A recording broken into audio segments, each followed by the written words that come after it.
मसला नहीं है, बैकएंड पे काम कर लोगे। नेक्स्ट जेएस एपीआई बनाने के लिए भी काम आती है, ये उसका नहीं पता हो कोई मसला नहीं। लेकिन अभी हमारा जो प्राइमरी गोल है वो है कि आपको फ्रंट एंड पे स्ट्रॉन्ग किया जाए।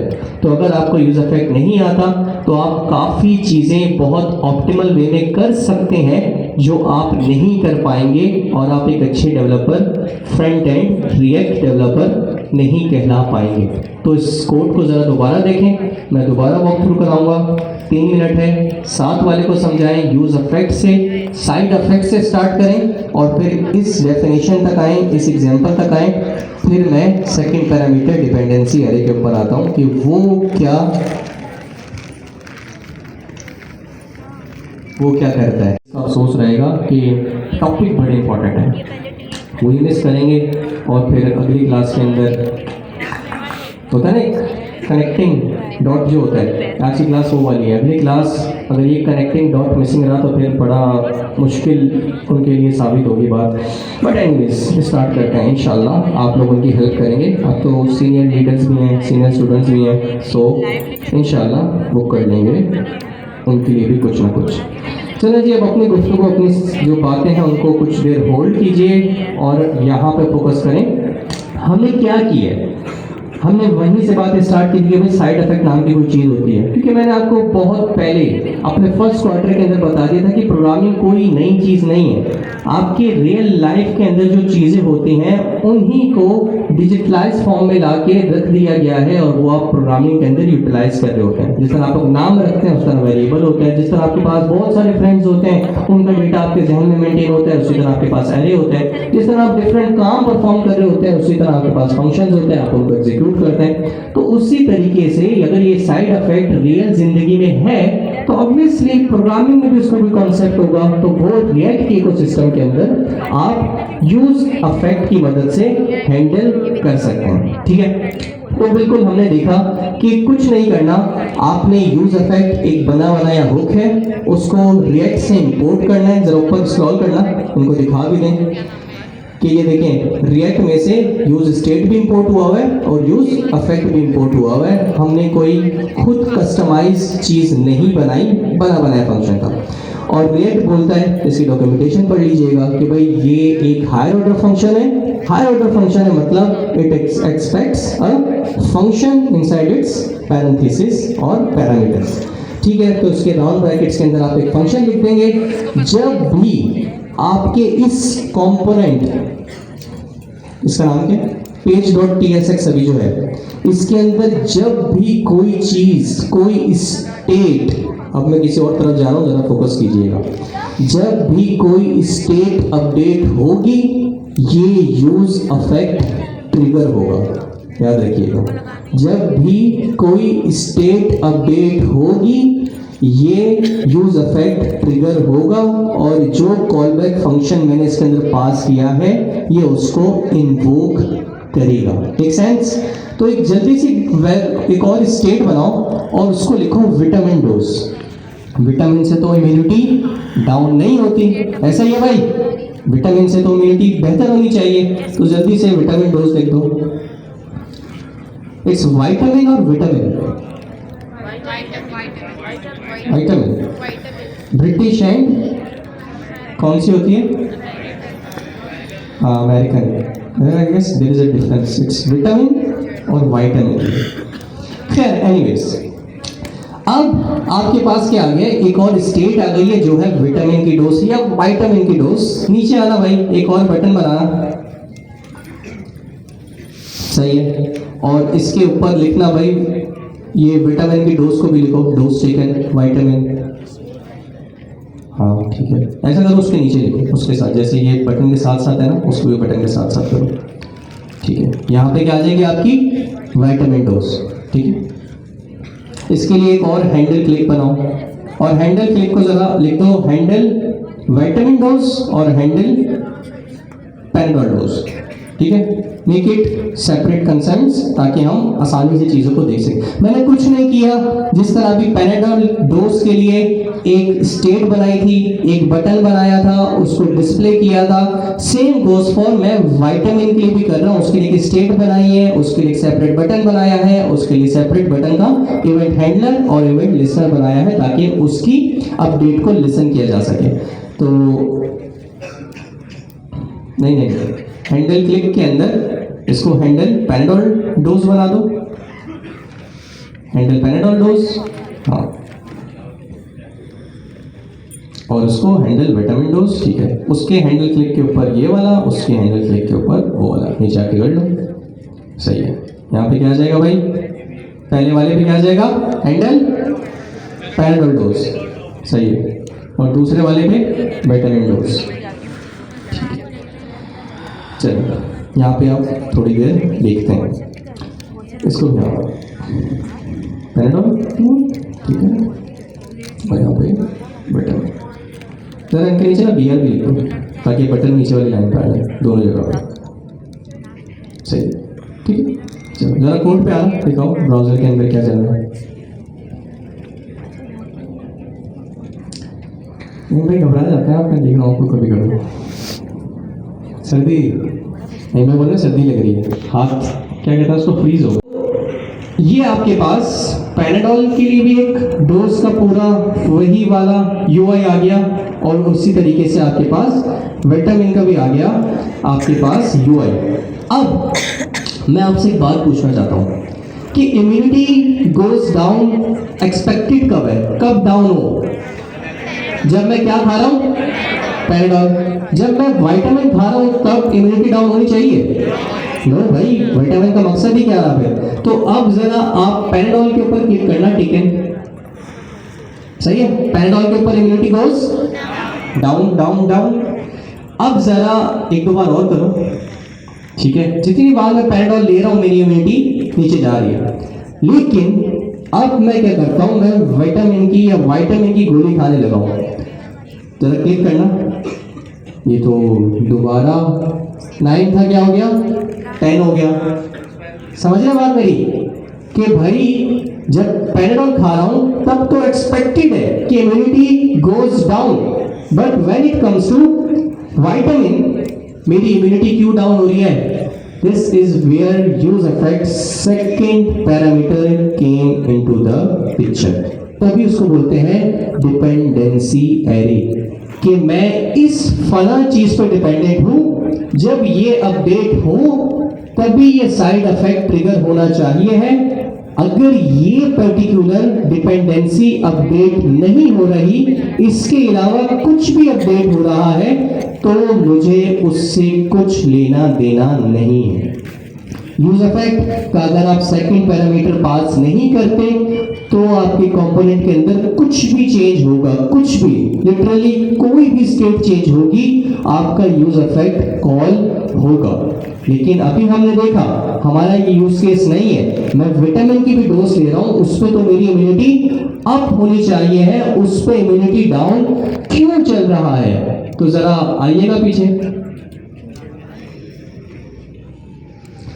यहां पे आता है आपका डिपेंडेंसी अरे और एरे। जिस तरह सेट टाइम आउट के अंदर सेकंड पैरामीटर एक नंबर होता था, उस तरीके से यूज इफेक्ट का जो सेकंड पैरामीटर है वो एक एरे होता है। क्यों? क्योंकि आपका यूज इफेक्ट मल्टीपल चीजों के ऊपर डिपेंडेंट हो सकता है। लेट्स से मेरे पास 4 स्टेट है, मैं चाहता हूं कोई अपडेट हो तो ना हो, तो मैं एक एरे बनाऊंगा, वो जो 2 जो मेरी डिजायर्ड है मैं उनको इस एरे के अंदर पुट कर दूंगा, बाकी 2 को नहीं करूंगा। अब जरा सेकंड पैरामीटर रखें और एक एम्प्टी एरे रखें, सही। अब इसकी आप लाइफ भी देखें, सही है, कि जब आपने यूज इफेक्ट के अंदर सिर्फ फंक्शन पास किया तो उसका मतलब क्या है कि कंपोनेंट के अंदर कोई भी अपडेट होगी तो वो चलेगा। Make sense? ठीक है। अगर मैं चाहता हूं बिल्कुल इसके बरक्स कि जब मेरा कंपोनेंट फर्स्ट टाइम रेंडर हो, क्या हो, फर्स्ट टाइम रेंडर, तभी यूज इफेक्ट चले, उसके बाद ना चले, तो उसके लिए आप क्या करते हैं, सेकंड पैरामीटर पास करते हैं, लेकिन बस एम्प्टी एरे दे देते हैं। सही। आपके ऐसे भी एक्सपेक्टेड यूज केसेस हो सकते हैं कि भाई ये सेट ऑफ फंक्शनैलिटी तभी चले जब मेरा कंपोनेंट रेंडर हो जाए, और उसके बाद भले कोई भी स्टेट अपडेट होती रहे, मुझे उससे कोई फर्क नहीं पड़ता। Make sense? तो हम क्या करते हैं, लेट से एक यूज इफेक्ट बनाते हैं, दो यूज इफेक्ट बल्कि उसको रहते हैं। आप इसको समझ लें कि भाई पहला वाला हमने यूज केस देख लिया, जब आप पैरामीटर सेकंड पैरामीटर नहीं पास करते तो आपका यूज इफेक्ट हर स्टेट अपडेट पे चलेगा। अब आते हैं दूसरी चीज के ऊपर। मैं चाहता हूं कि जब मेरा पैनाडॉल का डोज अपडेट हो रहा है तब ही इम्यूनिटी गोज डाउन का यूज इफेक्ट चले, विटामिन के ऊपर नहीं चले। तो आपके मुताबिक मुझे इस एरे के अंदर कौन सी स्टेट रखनी चाहिए, पैनाडॉल या विटामिन की? पैनाडॉल खाने पे या पैनाडॉल की अपडेट पे मेरी इम्यूनिटी डाउन होती है, तो मुझे क्या चीज एरे के अंदर पुट करनी चाहिए, पैनाडॉल, क्योंकि पैनाडॉल ही वो चीज है जो कि इम्यूनिटी को खराब कर रही है। तो इसके डिपेंडेंसी एरे के अंदर मैं कौन सी स्टेट रखूंगा, पैनाडॉल डोज। अब जब भी पैनाडॉल डोज की वैल्यू अपडेट होगी ये यूज इफेक्ट ट्रिगर होगा। जरा कंसोल क्लियर करना है, सही है। विटामिन के ऊपर क्लिक करो, पहले अपडेट हुआ विटामिन डोज, कंसोल पे कुछ आया, मतलब इम्यूनिटी से उसका डाउन होने का कुछ लेना देना नहीं है। और यही एक्सपेक्टेड था कि भाई विटामिन खा रहा हूं तो इम्यूनिटी क्यों डाउन हो रही है, या तो मेरे ख्याल से एक्सपायर्ड है या फिर किसी थकी हुई कंपनी ने बनाई है तभी इम्यूनिटी डाउन हो रही है, वरना तो विटामिन के ऊपर नहीं होनी चाहिए थी। तो हमने अचीव कर लिया कि भाई विटामिन के ऊपर, उसकी स्टेट अपडेट के ऊपर, मेरी इम्यूनिटी के ऊपर कोई मंफी इंपैक्ट नहीं हो रहा। अब पैनाडॉल की डोज जरा अपडेट करना। कौन कौन बोलता है कि यूज इफेक्ट कॉल होगा और इम्यूनिटी गोज डाउन आएगा? सही है। कौन बोलता है नहीं आएगा? कोई तो होगा, सही है। क्यों नहीं होगा भाई?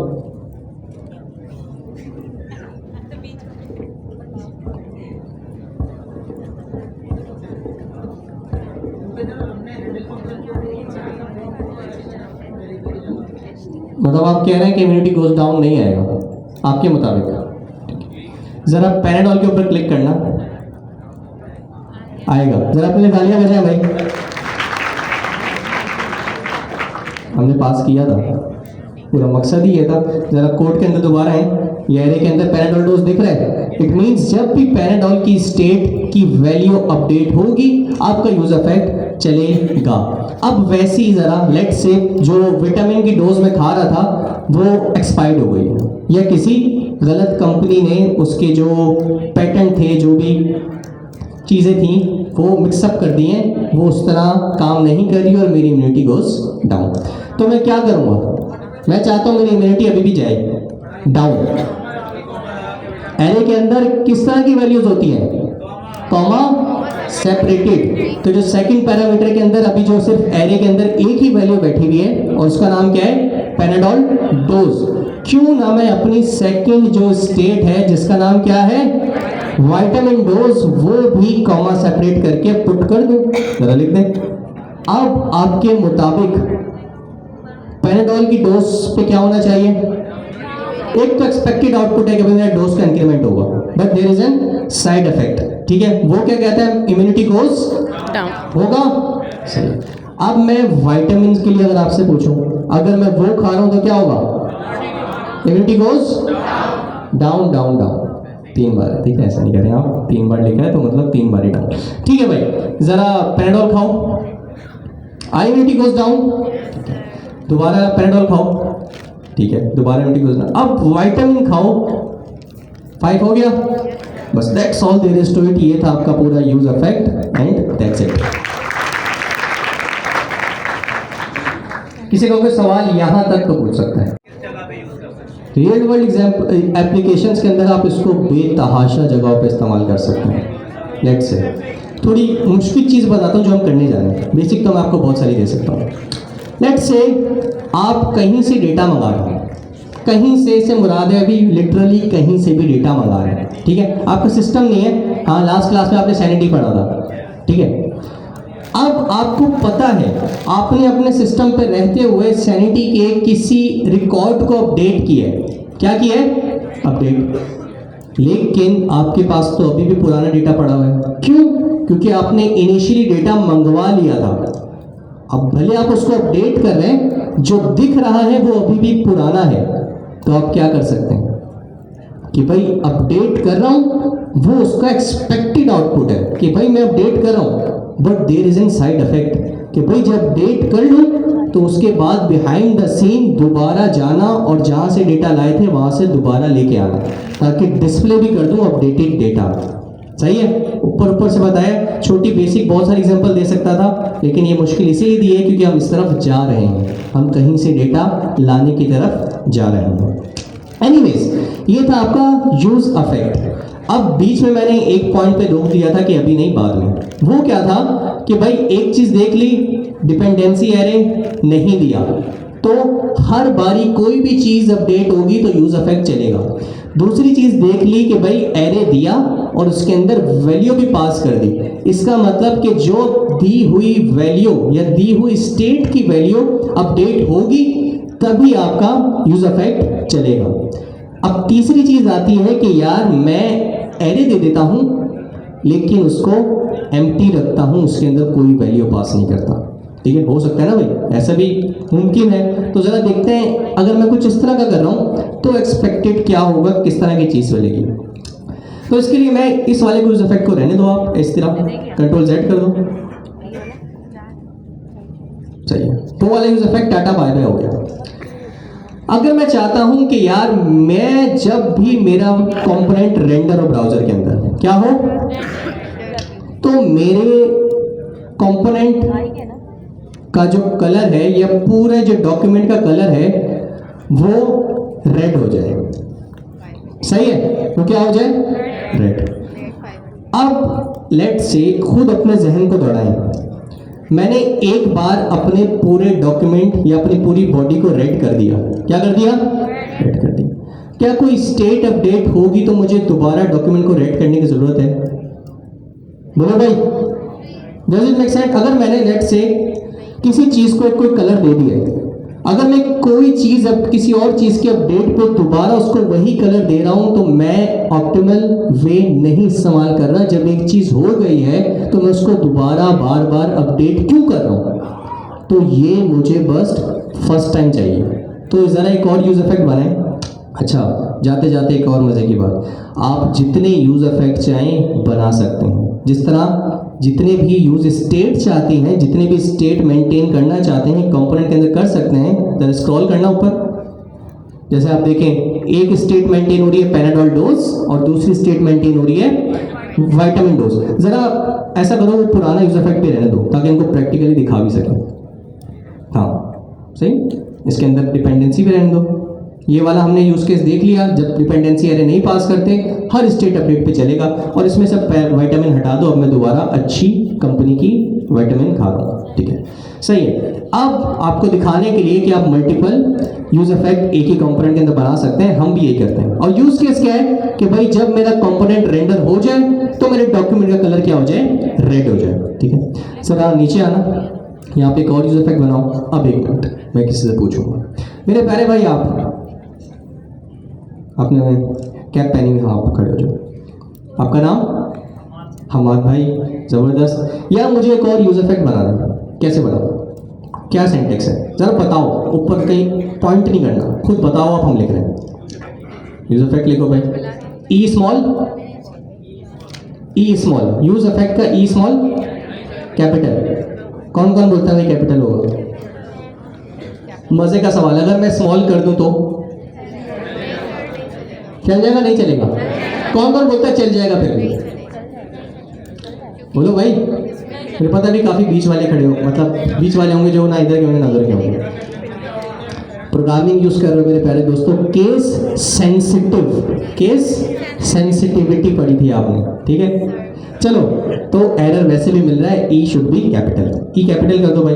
ठीक है, ये यूज इफेक्ट बन गया, राउंड ब्रैकेट्स बना दिए, दैट्स इट। कुछ करने की जरूरत है? इसके अंदर कॉल बैक बनेगा, क्यों? क्योंकि use effect set of functionality को एग्जीक्यूट करता है। And when it comes to set of functionality there have to be a function inside your parenthesis. ठीक है, दैट्स इट, एक यूज इफेक्ट बन गया। थैंक यू सो मच हमारे इनके लिए तालियां। चाय मैं पीता भी नहीं हूँ, ठंडी हो रही है तो क्या कर सकते हैं।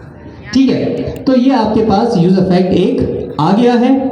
और अब आते हैं असल मुद्दे के ऊपर कि मैं चाहता हूं जब भी मेरा कंपोनेंट रेंडर हो तो मेरे डॉक्यूमेंट का कलर रेड हो जाए। तो उसके लिए बहुत बेसिक सी जावास्क्रिप्ट है, जरा लिख देना भाई। Document dot body, I hope ये ठीक हो, मैं बहुत अरसे बाद इसको अपने जहन में दबा रहा हूं। डॉट स्टाइल्स, ठीक है, dot background colour, not I guess is style not styles, background colour हाँ इज इक्वल टू रेड। ठीक है, सही है। एक यूज इफेक्ट बनाया जो क्या कर रहा है, कुछ नहीं कर रहा। जब भी कंपोनेंट रेंडर होगा तो आपके बैकग्राउंड कलर को क्या कर देगा, रेड कर देगा। क्यों? क्योंकि ऑब्वियसली मैंने कोई पैरामीटर पास नहीं किया, सेकंड पैरामीटर, तो उसमें तो चलना ही चलना है। अब इसके ऊपर ना जरा एक कंसोल भी कर दो। हाँ, इस कंसोल लिख दो आयरन, बस इतना। इससे हमें पता चल जाएगा कि भाई ये कंसोल के अंदर दिखेगा, इट मींस कि ये वाला यूज इफेक्ट कॉल हुआ है। ठीक है, चलो सेव करो और ब्राउजर के अंदर आओ। रेड तो हो गया, क्या खूबसूरत लग रहे हैं आप लोग माशाल्लाह, रेड आप लोग के पास। इसमें एक ताली बजाने वाली ऐसी बात नहीं थी, बट एनीवेज जरा कंसोल पे जाना।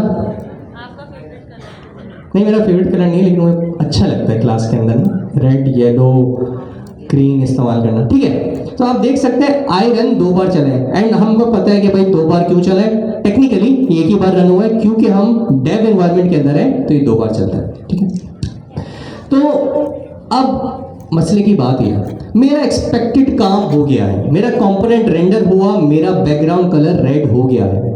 लेकिन अब अगर आप पैनाडोल के ऊपर क्लिक करें, take Panadol, immunity goes down, चला, वो तो एक्सपेक्टेड था। लेकिन उसके साथ एक और चीज चली है, आई रन। इट मींस कि मेरा बैकग्राउंड कलर दोबारा रेड पे सेट हुआ है, जरूरत नहीं थी लेकिन फिर भी हो रहा है। जरा विटामिन के ऊपर क्लिक करना, आयरन दोबारा कॉल हुआ है। क्यों? क्योंकि उसका सेकंड पैरामीटर डिपेंडेंसी एरे पास ही नहीं किया गया है। इट मींस कोई भी स्टेट अपडेट होगी तो वो चलेगा।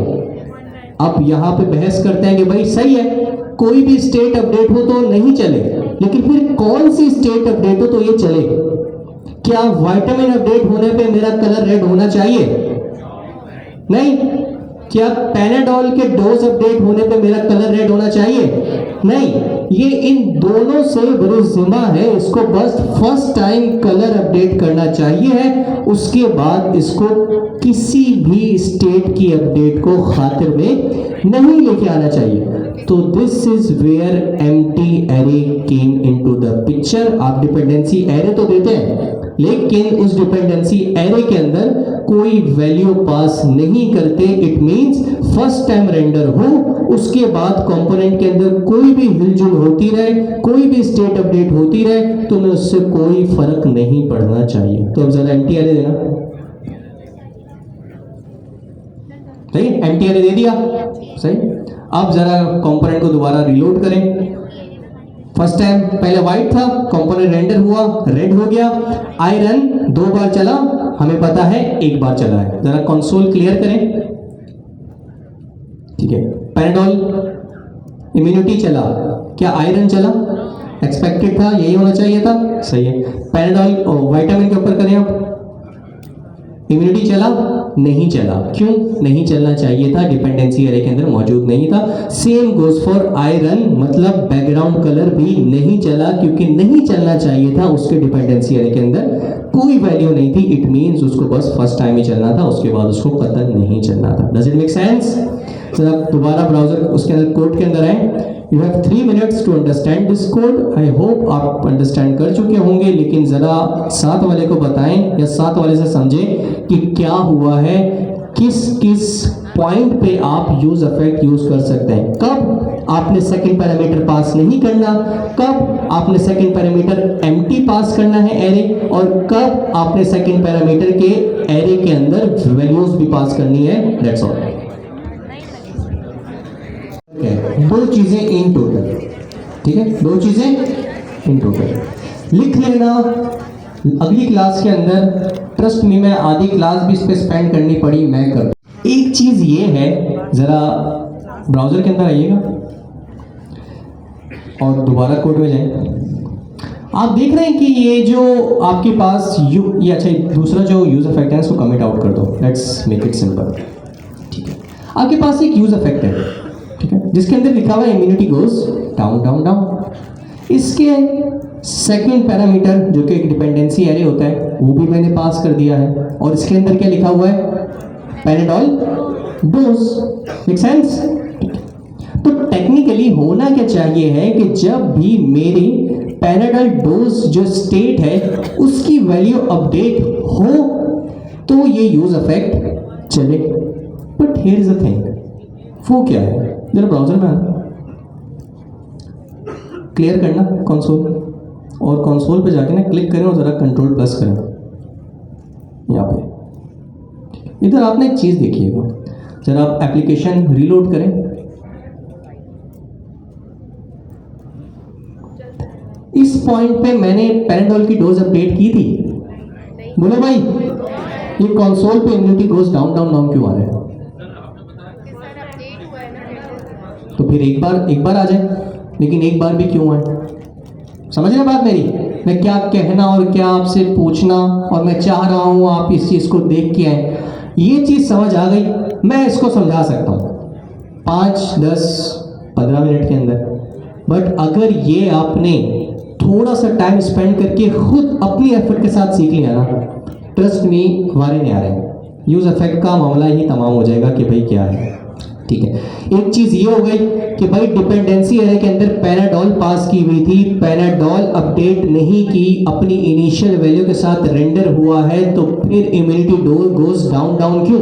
अब अगर मैं पैनाडोल टेकन के ऊपर क्लिक करूं, इट मेक सेंस, अब रेंडर हो और हुआ भी है, दोबारा क्लिक करें, इट मेक सेंस कि हाँ भाई अब हो, बार बार हो, जितनी बार भी पैनाडोल की डोज अपडेट हो रही है हो। लेकिन जब फर्स्ट टाइम कंपोनेंट रेंडर हुआ है तब क्या वजह है, क्या मकसद है, क्यों आपके पास इम्यूनिटी गोज डाउन आया है? वो जो 2 बार आया है उसको भूल जाइएगा, उसको एक ही कंसीडर कीजिएगा, डेवलपमेंट साइकिल के अंदर आता है। लेकिन फिर भी एक बार भी आया तो क्यों आया? एक सवाल क्लियर? ये मत भूलिएगा कि क्लास के अंदर सवाल समझ नहीं आया था, नहीं आया अभी पूछो। सर आपने बताया था ये। नहीं, फिर भी आपने देखना है, मैंने बताया, मुझे पता है मैंने किस लेवल पे बताया, वो लेवल सही है कुछ हद तक, बट इससे बहुत अच्छी लेवल मौजूद है जो आपको अचीव करनी है। Make sense? पहली चीज़ क्लियर। दूसरी चीज़ पे मैं आ रहा हूँ, ज़रा गौर कीजिएगा, यूज इफेक्ट के अंदर आना ज़रा।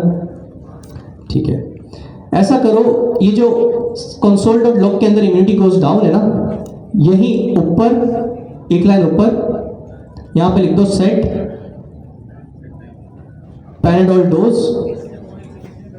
+1। कोई रॉकेट साइंस नहीं की, क्या किया, अपनी स्टेट अपडेट कर दी है किसके अंदर, यूज इफेक्ट के अंदर। Make sense? कूल, ठीक है। बट अब आपको एक चीज देखने को मिलेगी, जरा रिफ्रेश करें, काउंटर देख रहे हैं? हो चले जा रहा है, चले जा रहा है। ये भी चीज़ ज़रा देख के आइएगा, मैं आपको बता देता हूँ, हो सकता है आप कनेक्ट नहीं कर पाए हो, मैं क्या आपको दिखा रहा हूँ। हुआ क्या है, यूज इफेक्ट के डिपेंडेंसी एरे के अंदर क्या चीज़ मौजूद है, क्या चीज़ मौजूद है भाई, देखो और बोलो, क्या चीज़ मौजूद है? और मैं यूज इफेक्ट के अंदर, एक मिनट बल्कि इधर तक, इसका मतलब क्या है, डिपेंडेंसी एरे के अंदर पैनाडोल डोज मौजूद है, इसका मतलब क्या है कि जब भी पैनाडोल डोज क्या हो, अपडेट हो, तो ये यूज इफेक्ट क्या हो, ट्रिगर हो। Make sense? और मैं इसके अंदर कर क्या रहा हूं, पैनाडोल स्टेट को अपडेट कर रहा हूं, तो वो अपडेट होती है, वही लिसन करता है, फिर अपडेट होती है, फिर वही लिसन करता है। थोड़ा बहुत बता दिया है, लेकिन मेक श्योर इसको भी घर से करके आए कि जो चीज़ लिसन कर रहे हैं अगर उसी को कॉलबैक फंक्शन में अपडेट कर रहे हैं तो ये इनफाइनाइट लूप क्यों चल रहा है। इन टोटल 2 थिंग्स, पहला क्या बताया था कि फर्स्ट रेंडर पे यूज इफेक्ट क्यों चल रहा है जब डिपेंडेंसी एरे के अंदर बताया हुआ है कि पैनाडोल डोज अपडेट हो तभी चलना। दूसरा सवाल, यूज इफेक्ट के सेकंड पैरामीटर डिपेंडेंसी एरे के अंदर पैनाडोल डोज मौजूद था, बस मैंने क्या किया, कॉल बैक फंक्शन के अंदर उस ही स्टेट को जिसकी अपडेट को ये लिसन कर रहा था उसको अपडेट कर दिया। तो जरा ब्राउजर में दोबारा दिखाना, वो चले ही चले जा रहा है, वो अपडेट करे ही करे जा रहा है। ये भी आपने पढ़ के आना है। ट्रस्ट मी, जो मैंने पढ़ाया है वो समझ लिया, ये दो चीजें समझ ली जो आपको मैंने पढ़ने को दी है। That's all there is to it, कुछ बाकी नहीं रहेगा। लिख लो यूट्यूब बोलो, व्हाट्सएप पे अपने आप को मैसेज कर लो, कुछ भी कर लो, लेकिन याद रखना, भूलना नहीं, इसको जाके आपने देखना है। Make sense? कूल। तो जरा अब पहले अगेन 3 मिनट का ब्रेक। जो भी पढ़ाया है अपनी खूबसूरत सोच के साथ, खूबसूरत अल्फाज के साथ इनकैप्सुलेट करें, समराइज करें और साथ वाले को बताएं कि यार अभी तक जो हमने 1 घंटे के अंदर कवर किया है वो क्या था। You have 3 minutes in total. ये एक्टिविटी ज़रूर परफॉर्म करें और साथ वाले को बताएं। अंदर हमने काफ़ी चीज़ें एक्सप्लोर की हैं, जिसमें से सबसे पहली इम्पॉर्टेंट जो चीज़ थी वो थी use effect is a hook.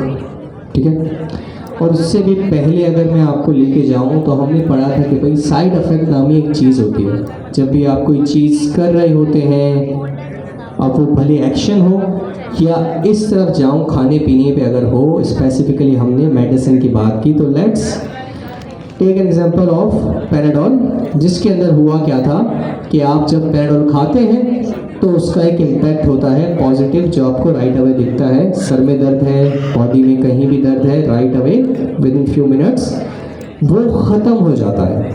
लेकिन उसके साथ साथ एक साइड इफ़ेक्ट भी होता है, और वो क्या होता है, वो ये होता है कि आपकी इम्यूनिटी ख़त्म हो रही होती है, आपकी बॉडी की जो सेल्फ हीलिंग की सलाहियत होती है वो वक्त के साथ साथ कम हो रही होती है। अब आपकी बॉडी उस डोज की आदी हो जाती है। तो हमने यही देखा कि यार जब रियल लाइफ के अंदर ऐसे सिनेरियो और ऐसी चीज़ें हैं तो प्रोग्रामिंग में भी ऐसा कोई कॉन्सेप्ट होना चाहिए। तो वो हमने देखा कि अगर स्पेसिफिकली रिएक्ट के अंदर हम काम कर रहे हैं तो आपके पास एक हुक है जिसको हम बोलते हैं यूज इफेक्ट। ये थोड़ा सा अलग हुक है। क्यों? क्योंकि जिस तरीके से हम यूज़ स्टेट और यूज़ रेफ को अभी तक इस्तेमाल कर रहे थे, ये वैसे नहीं, ये कुछ डिफरेंट तरीके से इस्तेमाल किया जाता है। तो उसके लिए हमने क्या किया, इसको इन्वोक किया और इसके अंदर एक सेट ऑफ फंक्शनलिटी पास कर दी जिसको ये एग्जीक्यूट करेगा। कब एग्जीक्यूट करेगा? इन टोटल 3 सिनेरियो है। हर बार मतलब कुछ भी अपडेट हो रहा है तो ये चीज़ इन्वोक हो तो आपका फंक्शन ट्रिगर हो, इसके लिए आप डिपेंडेंसी एरे पास नहीं करते, सिर्फ कॉल बैक फंक्शन पास करते हैं। आपके पास दूसरी चीज़ थी, वो क्या थी कि अगर आप चाहते हैं आपका यूज इफेक्ट का फंक्शन बस एक ही बार ट्रिगर हो, कब? जब आपका कंपोनेंट रेंडर हो रहा है तो आप एम्प्टी एरे पास करते हैं। ठीक है, इसका मकसद है बस एक बार चलेगा, इसके बाद कभी कुछ भी अपडेट होता रहे, इसको कोई फिक्र नहीं है, ये नहीं चलेगा। तीसरी चीज़, आप बताते हैं स्पेसिफिकली कि यार ये पर्टिकुलर स्टेट जब भी अपडेट हो तो चलना है। तो इन टोटल 3 सिनेरियो है। हर बार चलो, एक बार चलो, तो ये तो समझे बिल्कुल अपोजिट हो गया कि हर बार चलो और एक बार चलो। तीसरी चीज़ ये है कि भाई एक स्पेसिफिक वैल्यू की अपडेट पे चलो। तो इन टोटल ये 3 चीज़ें हैं, ये समझ आ गई, काम हो गया। इसके बाद हमने 2 चीज़ें पढ़ी जो आपने एक्सप्लोर करनी है, वो ये कि ये फर्स्ट रेंडर के ऊपर क्यों यूज इफेक्ट चल रहा है। हालांकि मैंने बोला हुआ है कि जब पैनाडोल की डोज अपडेट हो तभी चलना। वो क्या करता है, जैसे कंपोनेंट रेंडर होता है वो यूज इफेक्ट को कॉल कर देता है, उसके बाद अपडेट के ऊपर भी चलता है जो कि एक्सपेक्टेड है, लेकिन उससे पहले फर्स्ट टाइम क्यों चला, ये आप लोग के लिए सवाल है। दूसरी चीज़ क्या थी कि जब मैंने अपनी, इसको ज़रा हाईलाइट करना पहले वाले यूज इफेक्ट को, जब मैंने अपने यूज़ इफेक्ट के अंदर जिसके डिपेंडेंसी में पैनाडोल डोज मौजूद थी, उसी के अंदर पैनाडोल डोज की जो स्टेट थी उसको अपडेट कर दिया, तो मेरा इनफाइनाइट लूप क्यों एग्जीक्यूट हो गया, क्यों ये चला जा रहा है चला जा रहा है चला जा रहा है। तो ये दो चीज़ें आपके लिए हैं, आपने पढ़ के आनी है। ये पढ़ लिया तो बस बात ख़त्म। टोटल 5 चीज़ों पे ये यूज़ इफेक्ट मुश्तमिल था। 3 चीज़ें मैंने आपको बता दी है। इसका मैंने थोड़ा सा आपको अल्फाजों में बता दिया अगर आप समझ सकें, और एक चीज़ रह गई है वो आपने करके आनी है। तो इन टोटल 2 चीज़ें हैं जो आपने घर से एक्सप्लोर करनी है कि एवरी टाइम एग्जीक्यूट कर हो रहा है जब डिपेंडेंसी वाली स्टेट को यूज़ इफेक्ट के अंदर अपडेट कर रहा हूँ। दूसरी चीज़, फर्स्ट रेंडर के ऊपर यूज़ इफेक्ट का कॉल एग्जीक्यूट क्यों हो रहा है, नहीं चाहिए, और अगर हो रहा है तो इसकी वजह क्या है। सही। और एक और चीज़ कर लीजिएगा कि आप इसको कंट्रोल कैसे कर सकते हैं। एक ही बार चले, अपडेट के ऊपर पहली बार ना चले, लेकिन ये शुगर है, अगर आप नहीं भी करते तो कोई मसला नहीं है। In total there are 2 assignments और 2 टास्क इन टोटल। ठीक है, अब हम आ रहे हैं अपने नेक्स्ट टॉपिक के ऊपर। फ्रंट एंड बड़ा हो गया, फ्रंट एंड बहुत सीख लिया। सबसे पहले तो अपनी तालियां बजाएं कि आपने ये 3 हुक्स है। ठीक है, आप बोलेंगे कि भाई जो थोड़ा सा एक्सपीरियंस है कि भाई यूज़ कॉलबैक नहीं पढ़ाया, यूज़ लेआउट नहीं पढ़ाया, यूज़ मेमो नहीं पढ़ाया। ट्रस्ट मी, नहीं होगा इस्तेमाल। कुछ दिन रुक जाएं, इस्तेमाल होना ही बंद हो जाएगा। इन टोटल 3 ही हुक थे सबसे इंपॉर्टेंट, और ये रिएक्ट सिस्टम के अंदर। कस्टम हुक की तरफ हम बाद में जाएंगे, लेकिन रिएक्ट के अंदर बिल्ट इन जो सबसे इंपॉर्टेंट 3 हुक्स थे वो यूज़ स्टेट था, यूज़ रेफ था और यूज़ इफेक्ट है, जो आपने पढ़ लिया है। यूज़ इफेक्ट को लेके ऑब्वियसली आपके जहन में कन्फ्यूजन होनी भी चाहिए, वो आप घर जाके क्लियर कीजिएगा। That's it. नेक्स्ट टॉपिक पे हमारा है एपीआई।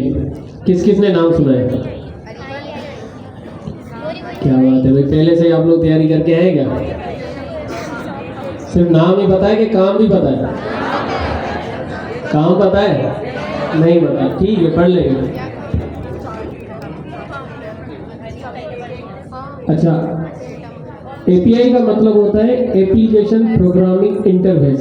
जितना उसका नाम बड़ा और मुश्किल है, इतना काम मुश्किल नहीं है, काम बहुत आसान है, लेकिन उसके लिए आपको समझना पड़ेगा। फर्ज करें कि मुझे एक वेदर एप्लीकेशन बनानी है। ठीक है, मुझे एक वेदर एप्लीकेशन बनानी है, तो वेदर एप्लीकेशन बनाने के लिए हमें किन किन चीज़ों की ज़रूरत पड़ेगी। मुझे हर सिटी का डेटा चाहिए कि भाई कराची के अंदर वेदर की अपडेट क्या है, हैदराबाद के अंदर क्या है, लाहौर के अंदर क्या है। तो ये जो वेदर का डेटा होता है कैसे मिलता है? सेटेलाइट के ज़रिए। सेटेलाइट के ज़रिए मिलता है ना, तो क्या उसके लिए हम एक अदद सेटेलाइट खरीद लें? नहीं खरीद सकते ना, वो चीज़ हम खरीद नहीं सकते। अगर मुझे एक अदद बाइकिया की एप्लीकेशन बनानी हो, तो क्या उसके लिए मैं पूरे कराची का एक मैप बनाऊंगा? नहीं बनाऊंगा ना, मैप नहीं बनाऊंगा पूरा, ना ही मैं पूरी की पूरी एक सेटेलाइट खरीद करूंगा। मैं क्या करूंगा, मैं उसकी एपीआई को यूज़ करूंगा। किसको यूज़ करूंगा? एपीआई को। एपीआई क्या होती है? एपीआई सिंपल अल्फाजों में समझाऊं तो एक वेबसाइट को दूसरी वेबसाइट से कम्युनिकेट करने का जरिया एपीआई है। ठीक है, एक वेबसाइट से दूसरी वेबसाइट को कम्युनिकेट करने का जरिया एपीआई है। सिंपल अल्फाजों में और थोड़ा सा ले जाते हैं कि हम लोग कभी रेस्टोरेंट में जाते हैं ना, कभी डिनर करने, तो आप लोगों ने देखा होगा कि जो चीज़ें आप लोगों को नज़र आती हैं होटल के इन्वायरमेंट में, वो आपका फ्रंट एंड होता है। जिस तरह से हमारी वेबसाइट है, हमें चीज़ें नज़र आ रही हैं। उसके अलावा एक अदद बैक एंड भी होता है। हमारी वेबसाइट्स के अंदर होता है ना फ्रंट एंड, बैक एंड। अब एक हमारे पास फ्रंट एंड होता है, एक हमारे पास बैक एंड होता है। होटल की बात करें तो उसके अंदर किचन होता है, तो उस किचन के साथ आप लोग कम्युनिकेट कैसे करते हैं? अगर मुझे बिरयानी खानी हो या कढ़ाई खानी हो, तो क्या मैं उठ के चला जाऊंगा बैक एंड की तरफ, किचन की तरफ, चलो भाई मेरे लिए बिरयानी बना लो या फिर कढ़ाई बना लो? नहीं करेंगे ना। हम क्या करेंगे? एपीआई का यूज़ करेंगे। और होटल के इन्वायरमेंट के अंदर हमारे पास एपीआई कौन है? वेटर। तो वो वेटर क्या है, वो हमारी एपीआई है जो कि हमारी फ्रंट एंड से बैक एंड को कम्युनिकेट करवाएगा। ठीक है, तो उसके लिए अब सिंपल बातें बहुत हो गई, थोड़ा सा हम लोग लॉजिकल बातें करते हैं। हम लोगों ने मैप मेथड यूज़ किया था ना, उसके लिए हमने एक अदद एरे बनाया था। एरे कौन सा बनाया था? हमने स्टैटिक बनाया था। वो डेटा कहाँ पर पड़ा हुआ था? हमारे पास ऊपर हमारे टॉप ऑफ द पेज पर पड़ा हुआ था। अब अगर वो डेटा हमें किसी और वेबसाइट से लेना हो तो किसके ज़रिए लेंगे? एपीआईज के ज़रिए। सिंपल अल्फाजों में समझते हैं, वही चीज़ें हमारे पास, और कुछ है नहीं। सिंपल बातें करना मुझे बड़ा पसंद है। एक हमारे पास फ्रंट एंड होता है, ठीक है, और एक होता है हमारे पास सर्वर। क्या होता है? सर्वर क्या करता है? सर्व करता है। क्या करता है?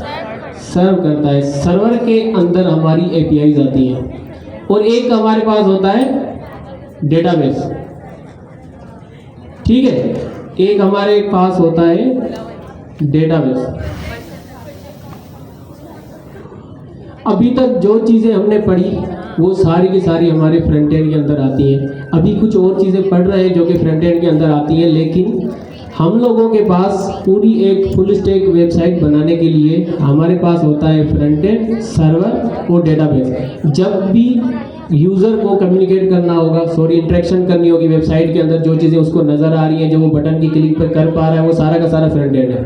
उसके अलावा अगर कोई डेटा डायनामिकली किसी और वेबसाइट से आ रहा है तो वो हमारे पास सर्वर के ज़रिए आता है, एपीआई के ज़रिए हम उसको लेकर आते हैं। तो यहाँ पर हम जो फ्रंट एंड को बैक एंड के साथ कम्युनिकेट करवाएंगे वो किसके ज़रिए करवाएंगे? एपीआई के ज़रिए। ठीक है, अब एपीआई को समझने के लिए आपको पहले एसिंक्रोनस प्रोग्रामिंग आनी चाहिए। आती है? किस किस को आती है? अब ये नहीं कहना कि सर हमने एसिंक्रोनस प्रोग्रामिंग नहीं पढ़ी थी, जैसे आपने पहले कहा कि सर हमने ऊप्स नहीं पढ़ी है ना। कुछ इतना ज़्यादा कॉन्सेप्ट आप लोगों को लेकर नहीं चलना, जस्ट आप लोगों को प्रोमिसेस वगैरह का पता होना चाहिए कि किस तरह से प्रोमिसेस अपना वर्क करते हैं। ठीक है, अब हम लोग चलते हैं। एक मेरे पास वेबसाइट है जिसका नाम है जेसन प्लेस होल्डर।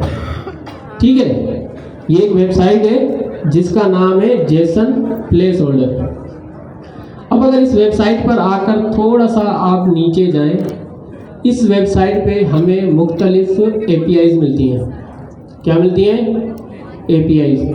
यहाँ पर हमारे पास रिसोर्सेज हैं कि हमारे पास एक अदद 100 पोस्ट की एपीआई है, 500 कमेंट्स की हैं, 100 एल्बम्स हैं। इतनी ज़्यादा चीज़ों के साथ हमने प्रैक्टिस नहीं करनी, हमने सिर्फ यूज़र्स की एपीआई पे जाना है।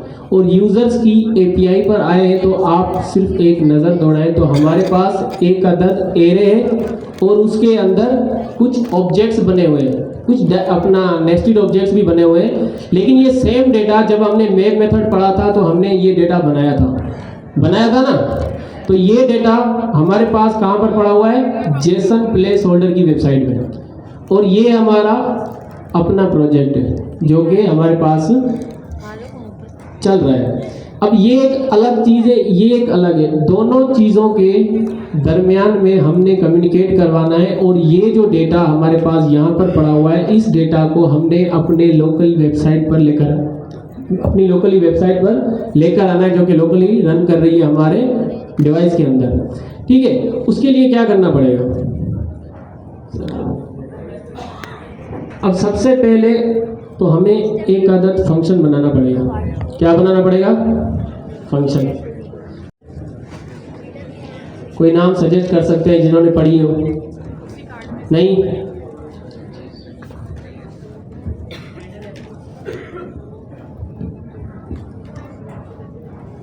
अच्छा, जिस तरह अभी तक हम फुली फोकस थे फ्रंट एंड के ऊपर, ठीक है, तो हम जा रहे हैं बैक एंड के ऊपर। एक एप्लीकेशन जो होती है ना, उसमें लेयर्स होती हैं। कोई भी आप एप्लीकेशन देखें, अगर वो फुल फ्लेज एप्लीकेशन है, लेट्स से हम एग्जांपल लेते हैं हमारी गवर्नर सिंध की जो पूरी एप्लीकेशन है, एक फुल फ्लेज एप्लीकेशन है, इसके अंदर लेयर्स हैं। 3 लेयर्स हैं इन टोटल कितनी लेयर्स हैं? 3, ठीक है। एक होता है आपका फ्रंट एंड, जो कि आप लोग अभी तक एक्सपीरियंस कर रहे थे कि आप पोर्टल पे जाते थे, क्लिक करते थे, इंट्रोडक्शन जो पेज था उसके अंदर पूरा जाके पढ़ते थे, कोर्स आउटलाइन का एक पेज है वहाँ जाके देख रहे होते थे। तो अभी तक आप जो चीज़ या जो लुक एंड फील एक्सपीरियंस कर रहे थे वो सोल्डली किसके लिए थी? फ्रंट एंड के लिए थी। बट अब मैं आपको चाहूँगा आप अपनी जो प्रोग्रामिंग नॉलेज है उसको ज़रा एक्टिवेट करें कि भाई ये जो सब दिख रहा है, लेकिन भाई आप अपने ईमेल और पासवर्ड के साथ लॉगिन होते हैं तो आपको अपना ही डेटा दिखता है, आप अपने ईमेल और पासवर्ड से लॉगिन करती हैं तो आपको अपना ही डेटा दिखता है। और इसी तरीके से कोई भी बंदा जब अपने पोर्टल पे लॉगिन होता है तो उसको अपना स्पेसिफिक डेटा दिख रहा होता है। तो ये कैसे हो रहा है, किस तरीके से ये वाली चीज़ मैनेज हो रही है? तो obviously there are hundred and thousands of students, इनका डेटा कहीं मेंटेन हो रहा है। आपका नाम, आपकी ईमेल, आपका NIC, आपका पूरा प्रोग्राम के अंदर जिस तरह भी आपकी प्रोग्रेस है वो तमाम चीज़ें कहीं ट्रैक हो रही हैं, कहीं रखी हुई हैं, कहीं मेंटेन हो रही हैं। तो जब भी डेटा स्टोरेज की बात आती है ना, ये डेटा मेंटेनेंस की बात आती है या डेटा कहीं रखने की बात आती है, तो आपके जहन के अंदर डेटा बेस आना चाहिए। क्या आना चाहिए? तो हमने 2 लेयर को देख लिया, ये लेयर्स बड़ी दूर दूर है, एक फ्रंट एंड है और एक क्या है? डेटाबेस, ठीक है। अब ये जो डेटाबेस है ना, इसके अंदर जो डेटा रखा होता है बड़ी रॉ फॉर्म के अंदर लिखा होता है। किसमें रखा होता है? बहुत ही रॉ फॉर्म के अंदर लिखा हुआ होता है। अब वो बहुत सारे फॉर्मेट्स हैं, आपके पास मल्टीपल डेटाबेसेस हैं, आपके पास डॉक्यूमेंटेड डेटाबेस है, आपके पास SQL डेटाबेसेस है, आपके पास वेक्टर डेटाबेसेस हैं। हर डेटाबेस के एक अपना फॉर्मेट होता है जिसके अंदर वो डेटा मेंटेन कर रहा होता है। वो इतनी अच्छी फॉर्म में नहीं होता कि भाई पेज की तरह, जिस तरह आप UI के अंदर एक्सपीरियंस कर रहे होते हैं कि भाई ये नैव बार आ रहा है, ये मेरी इमेज आ रही है, ये मेरा नाम आ रहा है, ये मेरा कवर इमेज आ रही है। नहीं, उसमें तमाम चीज़ें रॉ फॉर्म के अंदर होती हैं, ठीक है। और आप क्या करते हैं, आप बीच में एक लेयर ऐड करते हैं जो कहलाती है आपकी बैकएंड की लेयर, ठीक है।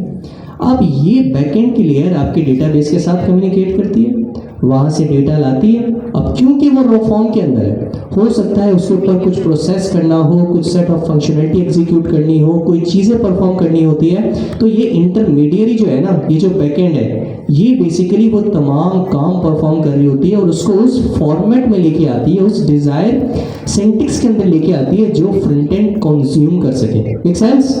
ठीक है, आपका फ्रंट एंड आ गया जिसमें सब अच्छा दिखता है, कोई मसले की बात नहीं है, आप अभी तक एक्सपीरियंस कर रहे थे। दूसरी चीज़ मैंने आपको बताई, जो इतना डेटा है, लाखों बच्चे थे जो यहाँ पे एनरोल किए थे, उन सबका जो डेटा है ना वो ऐसी फ्रंट एंड पे नहीं पड़ा हुआ। अगर फ्रंट एंड भी पड़ा होगा तो फिर तो ये तो सिक्योरिटी के मामलात ही खराब है कि आप इनका ईमेल देख सकते हैं, आप इनकी ईमेल देख सकते हैं, इनका फ़ोन नंबर निकाल सकते हैं, तमाम चीज़ें। नहीं, ये एक सिक्योर स्पेस के अंदर है जहाँ पे ऐसे ही कोई नहीं पहुँच सकता। उसके लिए क्या है, जो डेटा है वो डेटाबेस में है, ठीक है। डेटाबेस के अंदर आपका डेटा बहुत अच्छी तरीके से सिक्योर वे के अंदर स्टोर है। लेकिन मसला यह है, वो जो डेटा है ना वो बहुत ही रॉ फॉर्म के अंदर है। आसान लफ्ज़ में बताऊं, बहुत अजीब और गरीब फॉर्मेट के अंदर पड़ा हुआ है।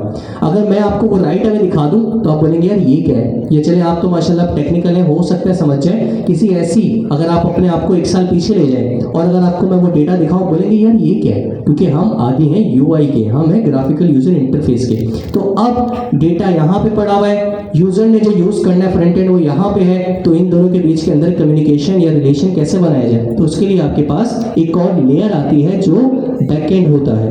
वो क्या करती है, वो यहाँ से रॉ डेटा निकालती है, ठीक है, डेटाबेस में से रॉ डेटा निकालती है, उसको अच्छी फॉर्म में लेके आती है। सबसे पहली चीज तो अगर उस डेटा के ऊपर कुछ एग्रीगेशन चलानी है, कुछ प्रोसेसेस चलाने हैं, कुछ सेट ऑफ फंक्शनलिटी एग्जीक्यूट करनी है, वो भी यहीं पे होती है। और फिर जब एक अच्छा फॉर्मेट बन जाता है, स्टिल ये थोड़ा सा उस तरह का फॉर्मेट नहीं होता जो यूजर समझ सके, लेकिन पहले से काफी बेहतर एक डिजायर फॉर्मेट जो कि फ्रंट एंड कंज्यूम कर सके, उस फॉर्मेट में लाके फ्रंट एंड को दे देती है।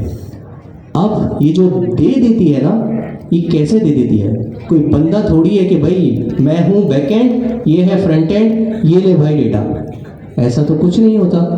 तो यहाँ पे एक प्रोटोकॉल है, सही है, एक तरीका है, एक जाविया है। वो क्या है, वो है API, कि फ्रंट एंड एक API कॉल करता है और वो API डेटाबेस से कम्युनिकेट करके तमाम हैवी लिफ्टिंग करके तमाम बिजनेस लॉजिक एग्जीक्यूट करके एक अच्छे से फॉर्मेट के अंदर जो फ्रंट एंड का डिजायर फॉर्मेट होगा उसके अंदर आपको डेटा दे देता है कि भाई अब ये लो। अब होता क्या है, फ्रंट एंड को लेट्स से एक ऑब्जेक्ट मिलता है, तो लेट अभी आप देख चुके हैं, आपको पता है रिएक्ट के अंदर आप ऑब्जेक्ट यूटिलाइज कर चुके हैं, और याद है हमने कार्ड की एग्जांपल बनाई थी, तो टेक्निकली आपको एक ऑब्जेक्ट मिला था जिसको हमने रेंडर के थ्रू 3 कार्ड्स रेंडर किए थे, तो उस तरह का आपको डेटा मिल जाता है, उसको आप फ्रंट एंड पे अच्छे से कंज्यूम करते हैं। तो ये पूरी जर्नी थी। Front end developer front end पे बहुत अच्छा होता है, back end developer back and पे बहुत अच्छा होता है, लेकिन जिनको इन तीनों नॉलेज की या तीनों लेयर की या डेटाबेस को अगर अभी छोड़ दूं तो फ्रंट एंड और बैक एंड लेयर की बहुत अच्छी नॉलेज होती है, वो क्या कहलाता है, क्या, फुल स्टैक, FOOL, ठीक है, वो कहलाता है फुल स्टैक डेवलपर। और फुल स्टैक डेवलपर कौन होता है, जो ना ही फ्रंट एंड पे अच्छा होता है और ना ही बैक एंड पे अच्छा होता है, ठीक है। तो जो ऐसा बंदा है वो है फुल स्टैक डेवलपर, ठीक है। मेरी हमेशा फुल स्टैक डेवलपर, वैसे ही हंसी मजाक में, ऑब्वियसली फुल स्टैक डेवलपर वही होता है FULL, जो फ्रंट एंड भी बहुत अच्छा हो और बैक एंड भी बहुत अच्छा हो। लेकिन यूजुअली हर बंदा जो भी डेवलपर होता है उसकी कोई प्रेफरेंस होती है, या तो वो बहुत अच्छा होता है फ्रंट एंड पे या तो वो बहुत अच्छा होता है बैक एंड पे। ऐसा कोई भी नहीं होता बोलता है हो I am good at all, सही है। तो बेसिकली आपका भी कोई एक नीश होगा, या तो आप फ्रंट एंड पे बहुत अच्छे होंगे या बैक एंड पे अच्छे होंगे। लेकिन क्योंकि ये फील्ड जो है या ये जो हमारा जो स्टैक है जावास्क्रिप्ट का, ये बहुत ही ओवर सैचुरेट हो गया, बहुत ज़्यादा लोग आ गए इसके अंदर, तो इट्स गुड कि आपको दोनों या तीनों चीज़ें आती हों, तभी आप एक एक्स्ट्रा वैल्यू प्रोवाइड कर रहे होंगे। कि एक वेबसाइट पे अगर 3 लेयर्स हैं, उनको 3 बंदे हायर करने पड़ रहे हैं, उससे अच्छा है कि एक ही बंदा ऐसा हो। ऑब्वियसली उसका एक नीश होगा, या तो वो फ्रंट एंड में बहुत अच्छा होगा या बैक एंड में बहुत अच्छा होगा या डेटाबेस लेयर पे बहुत अच्छा होगा, लेकिन उसको साउंड नॉलेज हो तीनों की। Same goes for you guys, आप किसी एक चीज़ को पकड़े उसमें बहुत अच्छे हों, ये ज़रूर कीजिएगा, लेकिन एक अच्छी knowledge, sound knowledge back and की भी लें और डेटाबेस की भी लें, या बहुत अच्छे हो जाए बैक एंड पे, साउंड नॉलेज ले लें फ्रंट एंड और डेटाबेस की, आप फुल स्टैक खिलाएंगे, ठीक है। हमारे दोस्तों के सर्कल में बोलते हैं फुल स्टैक डेवलपर, क्योंकि अपने आप को बेवकूफ़ बना रहा होता है कि भाई मैं तीनों चीज़ों में बहुत अच्छा हूँ, ऐसा नहीं होता। लेकिन एनीवेज, तो ये था आपका पूरा सर्कल। आई होप आपको समझ आ गया होगा। फ्रंट एंड लेयर जो होती है वो यूज़र के करीब होती है, क्योंकि मैं उसको एक्सपीरियंस कर रहा हूँ, मैं अपने ब्राउज़र में खोलता हूँ, और जितना मैं नीचे लेयर पे जाता रहता हूँ वो ज़्यादा टेक्निकल होती रहती है, वो ज़्यादा नेटवर्किंग के करीब जा रही होती है, ठीक है। हम आगे जाके इन टेक्निकलिटी में जाएंगे, लेकिन हमेशा याद रखिएगा 3 लेयर्स इन टोटल आपकी फुल स्टैक एप्लीकेशन बनती है। आपका फ्रंट एंड होता है, आपका बैक एंड होता है, और आपकी डेटाबेस होता है। डेटाबेस के अंदर रॉ डेटा होता है जो फ्रंट एंड कंज्यूम नहीं कर सकता। बैक एंड आता है, बोलता है मैं हेल्प करूंगा, वो डेटाबेस से डेटा लेता है, प्रोसेस करता है, अच्छे से फॉर्मेट में लेके आता है, कुछ और हैवी लिफ्टिंग करनी होती है तो करता है, और फिर फ्रंट एंड को दे देता है। ऐसे नहीं देता, देयर इज एन प्रोटोकॉल जो है API फ्रंट एंड कॉल करता है, बैक एंड डेटाबेस से कम्युनिकेट करके डेटा दे देता है ऑब्जेक्ट फॉर्मेट के अंदर, जो फ्रंट एंड समझता है, जानता है, पहचानता है, और एज ए डेवलपर फिर आप उसको फ्रंट एंड पे कंज्यूम कर लेते हैं। That's it. आगे कंटिन्यू। चले भाई, ये चीज़ तो समझ आ गई कि हमारे पास फ्रंट एंड होता है, बैक एंड होता है और डेटाबेस होता है। काफ़ी सारी चीज़ें हमने एक्सप्लोर कर ली हैं इसके अंदर। अब हम आ रहे हैं अपने बैक एंड की तरफ। तो अब अगर आप लोगों ने फर्स्ट क्लास ले रखी होगी तो आप लोगों को याद होगा कि सर मुबशिर ने आपको बताया था कि हम लोग क्या करते हैं, फ्रंट एंड से किसी वेबसाइट से रिक्वेस्ट करते हैं किसी सर्वर में, तो सर्वर क्या करता है, वापसी में रिस्पॉन्स करता है। तो हम लोगों को क्या करना होता है कि किसी और वेबसाइट से अगर कम्युनिकेट करना है तो उसके पास हमें रिक्वेस्ट भेजनी पड़ेगी। कैसे भेजेंगे रिक्वेस्ट? रिक्वेस्ट के लिए हमें वो अपनी एक अदद API URL देगा, उसके थ्रू हम उसे रिक्वेस्ट भेजेंगे। अब हमारे पास ये API URL है, क्या है ये API URL है और ये API डेटा है, ठीक है। हमने क्या किया कि अभी सिंपल एक फंक्शन बनाया, मैं इसका नाम रख लेता हूँ फेच डेटा, ठीक है। अब ये सिंपल चीज़ है, इससे घबराना नहीं है कि हमने करना क्या है। मुझे सिंपल जो है ना एक अदद वेरिएबल बनाना है और उस वेरिएबल का नाम फर्ज करें मैं रख लेता हूँ रिस्पॉन्स, पूरा नहीं लिखता, सिर्फ RES लिखता हूँ, या कहें तो रिस्पॉन्स पूरा का पूरा ही लिख लेता हूँ। अब रिस्पॉन्स लिखने के बाद अब जिनको API फेच करना आती है वो बोलेंगे कि सर आपने इसको एसिंग नहीं बनाया, अवेट नहीं लगाया। इस पर आते हैं धीरे धीरे। पहले समझना है कि मेरे पास एक अदद फंक्शन होता है अपना डेटा को फेच करने के लिए। क्या होता है? एक अदद फंक्शन होता है। अब अगर हमें किसी और वेबसाइट से डेटा फेच करना है तो हम कैसे कर सकते हैं? एक हमारे पास जावास्क्रिप्ट के अंदर बिल्ट इन फंक्शन होता है जिसका नाम होता है फेच। हम फेच के ज़रिए भी डेटा फेच कर सकते हैं, लेकिन अगर हमें थर्ड पार्टी लाइब्रेरी यूज़ करनी हो तब भी हम किसी और लाइब्रेरी के थ्रू भी डेटा फेच कर सकते हैं। लेकिन फ़िलहाल हम किस पर आते हैं? फेच पर आते हैं। तो फेच के लिए आपने क्या करना है? उस फंक्शन का नाम लिखना है फेच। अब ये जो फेच है ना, ये अपने अंदर 2 पैरामीटर लेता है, लेकिन एक तो मस्ट है, एक ऑप्शनल है, उस पर बाद में आएंगे। फिलहाल के लिए पहला पैरामीटर क्या होता है? URL। क्या होता है? URL। अब URL कहाँ से आएगी? जो कि अभी हमने जेसन प्लेस होल्डर की इस वेबसाइट से इस URL को कॉपी किया। कॉपी करने के बाद हम चाहें तो डायरेक्ट यहाँ पर स्ट्रिंग के अंदर उस URL को पेस्ट कर दें, या फिर चाहें तो आप एक अदद यहाँ पर वेरिएबल बना दें, उसके अंदर URL को स्टोर करा लें। बस ठीक है। तो एक चीज़ तो बहुत ही आसान हो गई कि जो API हम इतनी देर से कर रहे थे ना, ये कोई रॉकेट साइंस नहीं है। ये सिंपल, मेरी बात पे गौर कीजिएगा, ये एक सिंपल URL होता है।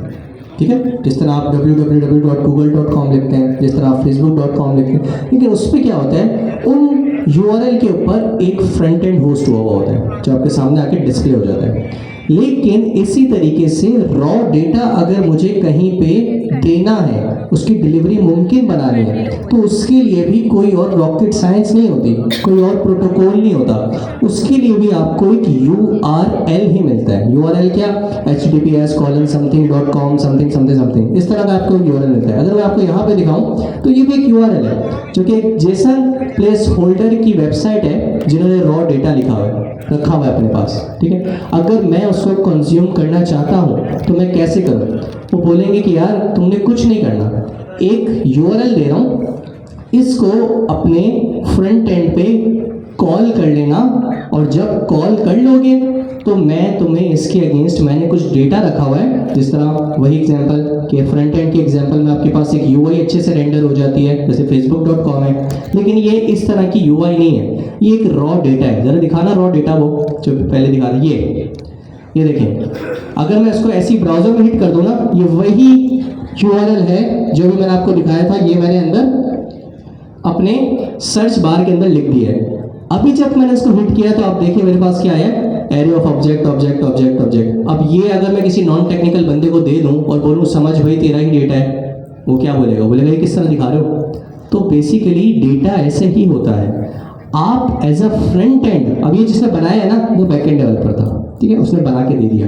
अब आप इस डेटा को फ्रंट एंड पे कंज्यूम करेंगे, और आपको पता है ये कुछ नहीं है, ये एक एरे ऑफ ऑब्जेक्ट है। आप इसको अपने हिसाब से फ्रंट एंड पे यूटिलाइज करें। इमेज है तो उसको इमेज के टैग के अंदर दिखा दें, नाम है पैराग्राफ के टैग के अंदर दिखा दें, कोई और चीज़ है, सिटी है, उसको बैकग्राउंड कलर ब्लैक दें, वाइट कलर का टेक्स्ट दिखा दें। It's all up to you as a front end engineer, आप जैसे कंज्यूम करना चाहते हैं आप करें। तो डेट सिंपल कॉन्सेप्ट है, a simple URL that returns a set of data जो कि आप फ्रंट एंड पे कंज्यूम कर सकें। अब दूसरी चीज़ आती है कि भाई ये तो समझ आ गया, API को रॉकेट साइंस नहीं थी, जस्ट अ URL, वो URL हिट करूंगा तो डेटा मिल जाएगा। अब ब्राउजर पे तो मुझे पता है कि URL कैसे हिट करते हैं। खोला मोजिला फायरफॉक्स, खोला जो भी ब्राउजर है आपका खोला, उसके एड्रेस बार के अंदर गए या सर्च बार के अंदर गए, वो URL लिखा, इंटर कर दिया, ऐसे ही होता है। लेकिन अब बात हो रही है कि API या ये URL कंज्यूम का करना है ब्राउजर के अंदर नहीं, फ्रंट एंड पे करना है। Make sense? अब फ्रंट एंड पे तो VS कोड के अंदर आपके पास कोई ब्राउजर खुला होता है, खुला होता है भाई, कोई एड्रेस बार या सर्च बार दिख रहा होता है, नहीं दिख रहा होता। तो टेक्निकली जो ब्राउज़र ये काम अभी तक आप कर रहे थे अपने माउस के थ्रू, ब्राउज़र पे गए, इधर क्लिक किया, एंटर किया और हिट कर दिया, ये अब आपको फ्रंट एंड पे प्रोग्रामेटिकली करना है कि आप इसी तरीके से एपीआई हिट करें लेकिन प्रोग्रामेटिकली। अब कैसे करें? बहुत मुश्किल होगा ऐसे करना तो उसके लिए Node.js के पैराडाइम के अंदर आपको एक बना बनाया फंक्शन दे दिया गया है। उसका नाम क्या है? फेच। जैसे लिखा है ना फेच। ये फेच क्या करता है? ये बोलता है भाई मैं एक फंक्शन हूँ, आप मुझे इस्तेमाल करो और जो भी URL आप कॉल करना चाहते हो, आसान लफ्ज़ों में API, आप मेरे राउंड ब्रैकेट्स के अंदर उसको पास कर दो। मैं उसको खुद ही कॉल कर दूंगा, जिस तरह आपने ब्राउज़र पर जाके कॉल किया आपको डेटा मिला ना, ये भी ऐसे ही कुछ कर देगा बिहाइंड द सीन, और मैं रिटर्न करूंगा आपको वो डेटा, आप किसी वेरिएबल में उसको स्टोर कर लेना। तो हमने यही किया है। हमने एक ये जो URL था हमारा या API थी, इसको API बोल दो यार, ये चलो URL लेने दो, अब ये स्मार्ट इनफ है, इनको पता है कि मैं क्या कहना चाह रहा हूँ। ये आपका URL है, आपने एक वेरिएबल के अंदर स्टोर कर लिया और फिर फेच का फंक्शन जो कि बना बनाया है, आपने कोई हैवी लिफ्टिंग नहीं की, आपने कुछ मुश्किल काम नहीं किया, बनी बनाई चीज़ थी, उसको मंगाया, उसके राउंड ब्रैकेट्स के अंदर जो भी API का URL था वो पुट कर दें, that's all there is to it. ये खुद ही जाके उसको कॉल करेगा और जो भी डेटा होगा वो आपको रिटर्न कर देगा। अब ज़रा दोबारा ब्राउज़र में जाना, इस ज़रा डेटा को एक बार देख लें, क्योंकि ये आपने ब्राउज़र में देखा है। अब हम इसको अपने VS कोड के अंदर एक वेरिएबल के स्टोर करने के बाद लॉग करके देखेंगे। तो पहली ID 1 आ रही है, तो रिफ्रेश करने अपडेट तो नहीं करता, सही है, यही डेटा रहेगा। तो इसका नाम भी याद कर लें, यूज़र नेम ब्रेथ है और sincere@april.biz इसकी ईमेल है, सही है, याद रखिएगा, ताकि अब हम इसको जब उसमें देखें VS कोड के अंदर तो आप पहचान जाएं कि हाँ ये वही डेटा है जो कि पहले ब्राउज़र पे हिट करने को देखा था, लेकिन अब ब्राउज़र वाली बात खत्म हो गई। अब हम इसको प्रोग्रामेटिकली कंज्यूम करना चाहते हैं, तो हम VS कोड में आए, फेच का एक फंक्शन यूज़ किया, उसके अंदर यही URL जो अभी आपने ब्राउज़र में एड्रेस बार या सर्च बार के अंदर लिखा था वो उसके अंदर पुट किया, फंक्शन कॉल किया, उसने खुद ही डेटा आपको रिटर्न कर दिया, यही वाला। आगे कंटिन्यू करो। चलो भाई, अब हमने क्या किया है कि उस URL को एक अदद वेरिएबल के अंदर स्टोर कर दिया है और फेच फंक्शन को हमने वो वेरिएबल प्रोवाइड कर दिया है कि आपने इस URL से डेटा को फेच करना है। अब हम क्या कर रहे हैं कि रिस्पॉन्स का एक वेरिएबल बनाया है और डेटा फेच करने के लिए एक URL प्रोवाइड कर दी है। अब मैं चाहता हूं कि मैं इसको ज़रा कंसोल करके देखूं कि मुझे रिस्पॉन्स के अंदर रिटर्न क्या हो रहा है, ठीक है। अब ज़रा इसको कंसोल करके देखते हैं, लेकिन कंसोल करने से पहले ये फंक्शन कब चलेगा? कॉल करने पे, इन्वोक करने पे। फिलहाल के लिए मैं एक नीचे बटन बना देता हूँ, उस बटन पे हम इस फंक्शन को कॉल करेंगे और इसका नाम रखते हैं गेट डेटा, और इस पर हम क्या लगाएंगे? एक अदद इवेंट, ऑन क्लिक इवेंट, और इस फंक्शन का जो भी नाम है हम उस इवेंट को दे देंगे कि भाई आपने इसको लिसन करना है, ठीक है। अब ये हमारा क्या हुआ? अच्छा, यूज क्लाइंट लिखना है हमें।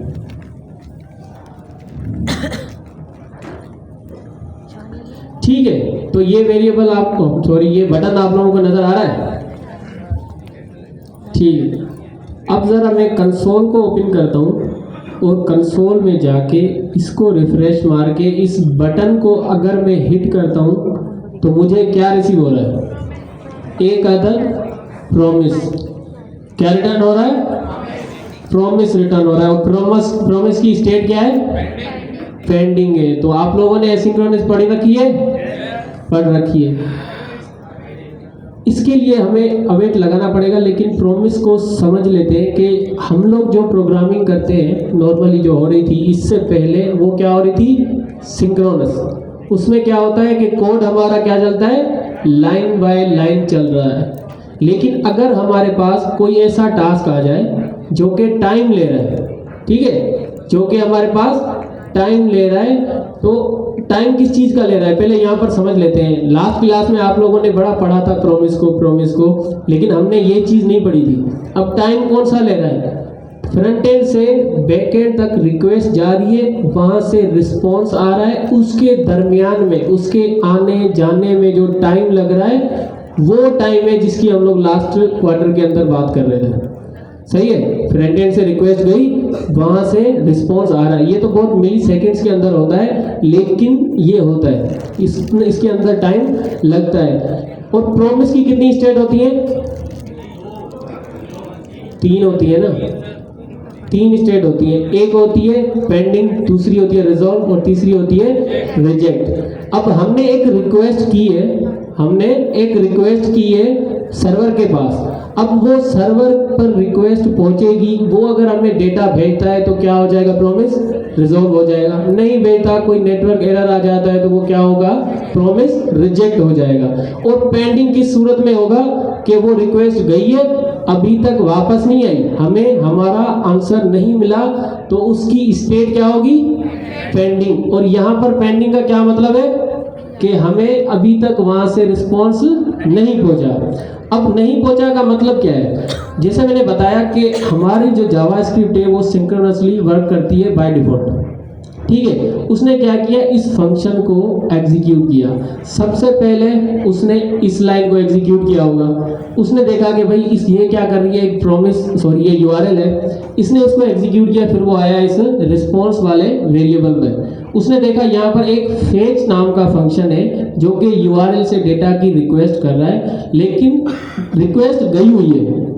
तो सिंक्रोनस के अंदर क्या होता है कि वो लाइन बाय लाइन कोड को एग्जीक्यूट करता है। उसने इसको एग्जीक्यूट किया, इसको एग्जीक्यूट करने लगा, क्योंकि ये टाइम कंज्यूमिंग है, ये थोड़ा सा टाइम ले रहा है। इसने वेट नहीं किया किसी टाइम का कि अब रिक्वेस्ट गई हुई है, रिस्पॉन्स आए तो मैं उसका इंतजार करूं, नहीं, वो लाइन बाय लाइन चलता है। उसने इस लाइन को भी एग्जीक्यूट कर दिया और इस लाइन को भी एग्जीक्यूट कर दिया। तो मतलब कि हमारी जो रिक्वेस्ट गई हुई थी वो वापस रिस्पॉन्स लेकर नहीं पहुंची थी, और उसने क्या किया? इसको रिस्पॉन्स को एग्जीक्यूट कर दिया। तो हमारा प्रॉमिस क्या रहा? पेंडिंग रहा। तो उसके लिए हमें क्या करना पड़ेगा? इसको बताना पड़ेगा कि रिक्वेस्ट गई है, वहां से रिस्पॉन्स आए तब तक आप इंतजार करो, वेट करो। क्या करो? वेट करो, वहां से रिस्पॉन्स आए तो आप वेट करो, उसके बाद नेक्स्ट लाइन को एग्जीक्यूट करना। ठीक है, समझ आ रही है? ठीक है। अब उसके लिए हमें क्या करना पड़ता है? सिंपल, कुछ भी नहीं करना। फेच के सामने हमने एक अदर अवेट का कीवर्ड लगा देना है, और अवेट का कीवर्ड लगाते ही ये हमें एक एरर देता है। एरर क्या देता है? Expressions are only allowed within async functions. इसका मतलब ये है, सिंपल बताऊं तो ये कह रहा है कि मेरा नियर बाय पेरेंट फंक्शन जो भी है, अगर वो एसिंग होगा तो मैं अलाउ करता हूं यहाँ पर रहना, वरना नहीं। और ये अवेट वहां पे लगता है जहां पे फंक्शन, उसका पेरेंट फंक्शन क्या हो? एसिंक्रोनस हो। उसके लिए हमें क्या करना पड़ता है? फंक्शन को एसिंक्रोनस बनाना पड़ता है। तो ये सिंपल कुछ भी नहीं है, इसके सामने एक अदद आपने एसिंक का कीवर्ड लगा देना है। ठीक है, समझ आ रही है? तो अब अगर मैं इसको रिफ्रेश करके दोबारा से गेट डेटा पे क्लिक करूं तो मुझे रिस्पॉन्स मिल रहा है? रिस्पॉन्स मिल रहा है ना? और अगर हम बॉडी के अंदर आए तो हमें जो डेटा मिल रहा है, रिस्पॉन्स तो हमें मिला है, बॉडी में हमें डेटा मिल रहा है, लेकिन ये क्या है? रीडेबल स्ट्रीम में। जैसे थोड़ी देर पहले सर मुबशिर ने बताया कि वो जो डेटा होता है किस में होता है? किसी और फॉर्मेट में होता है, जो कि आपको चेंज करना पड़ता है। हमें इस डेटा को कन्वर्ट करना पड़ेगा किसके अंदर? जेसन के अंदर, रीडेबल स्ट्रीम में। हमें इसको रीडेबल बनाना है। किस तरह से रीडेबल बनाएंगे? कुछ भी नहीं करना, थोड़ा सा नीचे आते हैं, एक और वेरिएबल बनाते हैं जिसका नाम रखता हूं const data is equal to. अब ये जो रिस्पॉन्स है ना, ये जो रिस्पॉन्स है, इस वेरिएबल पर को हमने क्या करना है? जो डेटा हमारे पास रिटर्न होके स्टोर हो रहा है किसके अंदर? रिस्पॉन्स के अंदर। तो हमने रिस्पॉन्स लिखना है और उसको डॉट जेसन करके उसको कन्वर्ट करना है। ये जेसन का एक अदद फंक्शन है जो कि क्या करेगा? हमारे डेटा को कन्वर्ट कर देगा जेसन के अंदर। अब अगर इस डेटा को, क्योंकि हमने इसको कन्वर्ट करके किसके अंदर स्टोर किया है? डेटा के वेरिएबल के अंदर। अगर इस डेटा के वेरिएबल को डेटा के वेरिएबल को मैं कंसोल करूं तो अब देखते हैं अब हमें क्या मिलता है। तो अब अगर मैं इसको रिफ्रेश करके गेट डेटा पे क्लिक करूं तो दोबारा से मुझे एक प्रॉमिस मिल रहा है जो कि पेंडिंग है। इसका मतलब ये है कि ये जो हमारे पास response.json है, ये जो json का फंक्शन है, ये क्या करता है, ये भी एक प्रॉमिस रिटर्न करता है। ये क्या करता है, ये भी एक प्रॉमिस रिटर्न करता है। तो इसको सॉल्व करने के लिए हमें क्या करना पड़ेगा, अवेट लगाना पड़ेगा। सिंपल कुछ नहीं करना, इस रिस्पॉन्स के सामने आपने अवेट लगा देना है। और अब अगर हम इसको रिफ्रेश करके गेट डेटा पे क्लिक करें तो हमें हमारा डेटा मिल जाता है। ये वही डेटा है जो कि ID 1 थी। बजाना है तो सही से तालियां बजाओ ना, कैसे बजाना। ये वही डेटा है जिसकी सर मुबशिर ने बात की थी कि भाई इसकी ID याद रख ले, इसका जो है ना नाम याद रख ले, इसका यूजर नेम याद रख ले। जरा देख ले ये वही डेटा है कि नहीं, मिल रहा है, मिल रहा है बिल्कुल। और यहाँ पर भी वही सेम डेटा है। ज़बरदस्त है, बेहतरीन हो गया। तो आई गेस जो एक पीस ऑफ डॉट था, नॉलेज थी, वो आई गेस कंप्लीट कर ली है दो सिस्टम के दरमियान कम्युनिकेशन की। अभी तक जो काम कर रहे थे वो अपने सिस्टम पे रहते हुए कर रहे थे कि भाई अपने सिस्टम के ऊपर कोई वेरिएबल बना दिया, उसके अंदर एरे स्टोर कर लिया, ऑब्जेक्ट स्टोर कर लिया, डिव बना दिए, बहुत अच्छी सी UI बना ली। But when it comes to the communication between two systems, सही है कि भाई अब डेटा मेरे सिस्टम पे नहीं है, कोई वेरिएबल लोकल मेरे अपने VS कोड के अंदर या अपने प्रोग्राम के अंदर कोई वेरिएबल नहीं बन रहा। वो जो डेटा है वो कहीं और पड़ा हुआ है, मुझे उसे मंगाना है, जब वो आ जाए फिर उसे एक वेरिएबल के अंदर स्टोर करना है। अब वो वेरिएबल सिंपल वेरिएबल भी हो सकता है, रिएक्ट की स्टेट भी हो सकती है, इट कुड बी एनीथिंग। और जब वो स्टोर हो जाए फिर बिल्कुल उसी तरीके से उसे यूटिलाइज करना है जिस तरीके से आप इससे पहले स्टेप पे अपने लोकल एरे बना रहे थे, अपने लोकल ऑब्जेक्ट्स बना रहे थे जो आपके प्रोग्राम लेवल पे थे। उसके लिए कुछ सेट ऑफ लाइंस है।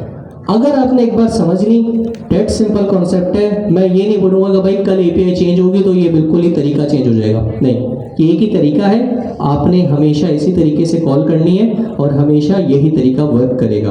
हाँ, आपके पास मल्टीपल पैकेजेस हैं, जैसे NPM के पैकेजेस होते हैं ना, कुछ और पैकेजेस हैं जो कि इस प्रोसेस को और सिंप्लीफाई कर देते हैं। लेकिन जो नेटिव है, ये फेच का फंक्शन, ये हमेशा ऐसे ही वर्क करता है। अब ज़रा कोड पे आना, ज़रा ब्रेक डाउन करते हैं। वही बात कि सबसे पहले आपने एक फंक्शन बनाया। मकसद क्या था कि भाई अभी तक मुझे ये आता है कि मैं ब्राउज़र पे जाके URL हिट करता हूँ और मुझे UI मिल जाती है। उसके बाद है कि भाई अब UI नहीं मिलेगी, डेटा मिलेगा, तो वो भी ब्राउज़र पे जाके URL हिट किया, मुझे डेटा मिल गया। अब ब्राउज़र पे डेटा मिला है, मुझे अपने प्रोग्राम पे चाहिए, प्रोग्राम में कैसे मिले, तो जो ब्राउज़र पे एड्रेस बार में जाके URL लिखना था, ये प्रोसेस सिमुलेट किया प्रोग्रामिंग में, किसकी मदद से, फेच की मदद से। अब जिस तरह आप ब्राउज़र में कोई चीज़ हिट करते हैं, आपकी रिक्वेस्ट जाती है, प्रोसेस होती है, टाइम लगता है, फिर वापस आती है, same goes for this thing. ये फेच कोई जादू नहीं करता कि भाई आपने इसके अंदर URL पास किया और फौरन से डेटा आ गया। यहाँ पे भी आपको वही वेट फेस करना पड़ता है। And when there is a wait, आपके पास अवेट आ जाता है। सही है, प्रोग्रामिंग के अंदर जब भी वेट है तो फिर अवेट आएगा। तो हमने क्या किया, अपना URL स्टोर किया। जिस फंक्शन के अंदर हम ये पूरा प्रोसेस कर रहे थे उसको एसिंक बनाया। क्यों? क्योंकि मैं जो पीस ऑफ कोड लिखने जा रहा हूँ, it will take some time, कुछ देर बाद मुझे डेटा मिलेगा, फौरन से नहीं मिल जाएगा। अगर फौरन वाला काम करूँगा तो एक्सपेक्टेड आउटपुट नहीं आएगा, जिस तरह आपने देखा था प्रॉमिस पेंडिंग आया था। तो बिल्कुल इसी तरह इसको एसिंक फंक्शन बना दिया। फेच से पहले हमेशा अवेट लगेगा। क्यों? Because it is a asynchronous task, an asynchronous task. सही है, इट विल टेक, वहाँ से डेटा आ रहा है। अगर अपनी दोबारा नॉन टेक्निकल उसमें चले जाएं तो जब आप URL पे कुछ हिट करते हैं आपको वेट करना पड़ता है, उसके बाद पेज रेंडर होता है। ऐसे नहीं आपने google.com लिखा और ऐसे चल गया। अगर आपका नेट स्लो है तो उस तरीके से आपकी रिक्वेस्ट प्रोसेसर में टाइम लगेगा। Same goes for this thing कि कोई टाइम लेता है। तो हमने पहले क्या, किस चीज़ का वेट किया कि भाई डेटा आ जाए। पहला जो फेच का वेट है वो क्या है, डेटा आ जाए। अब उसके बाद जो रिस्पॉन्स आया था इसको हमने एक वेरिएबल के अंदर स्टोर करा दिया, जिसका नाम भी हमने रिस्पॉन्स रखा, ऊपर वाला जिसका नाम भी हमने रिस्पॉन्स रखा। यार यहाँ पे तो डेटा मिल जाना चाहिए था, सही है। ब्राउजर में तो हम कुछ नहीं करते, बस हिट किया और डेटा मिल गया। ये नीचे लाइन में रिस्पॉन्स डॉट जेसन की क्या जरूरत थी? हमेशा याद रखिएगा, आपको जो डेटा मिलता है वो चंक्स के अंदर मिलता है। किसके अंदर मिलता है? चंक्स के अंदर, कि थोड़ा मिला थोड़ा मिला थोड़ा मिला, एक स्ट्रीम बनती है, सही है। आप समझे, आपको दिख नहीं रही लेकिन एक टनल बन गई है। लेट्स से सर्वर यहाँ पे था, मेरा जो फ्रंट एंड है या जो बंदा ब्राउजर यूज कर रहा है, जो इस सर्वर में जो डेटा है उसको कंज्यूम करने जा रहा है, वो वहाँ बैठा हुआ है, ठीक है। उसने इस सर्वर का यूआरएल हिट किया तो टेक्निकली एक टनल बन गई, और मेरा डेटा जो इतना बड़ा था वो ब्रेक डाउन हुआ। पहले इतना जा रहा है, फिर इतना जा रहा है, फिर इतना जा रहा है, इस तरह पूरी स्ट्रीम उस तक पहुंची। ऐसा नहीं कि पूरा डेटा उठाया दूर के फेंक दिया, सही है। तो चंक्स के अंदर मेरा डेटा गया। तभी आपने देखा था कि फर्स्ट टाइम जो रिस्पॉन्स था उसके अंदर जो डेटा या बॉडी थी वो आ रहा था रीडेबल स्ट्रीम, कि भाई एक स्ट्रीम है जिसको आप रीड कर सकते हैं। तो बेसिकली वो भी डेटा एक्सपेक्टेड डेटा नहीं था, मुझे उसे एक्चुअल फॉर्मेट में लाना था।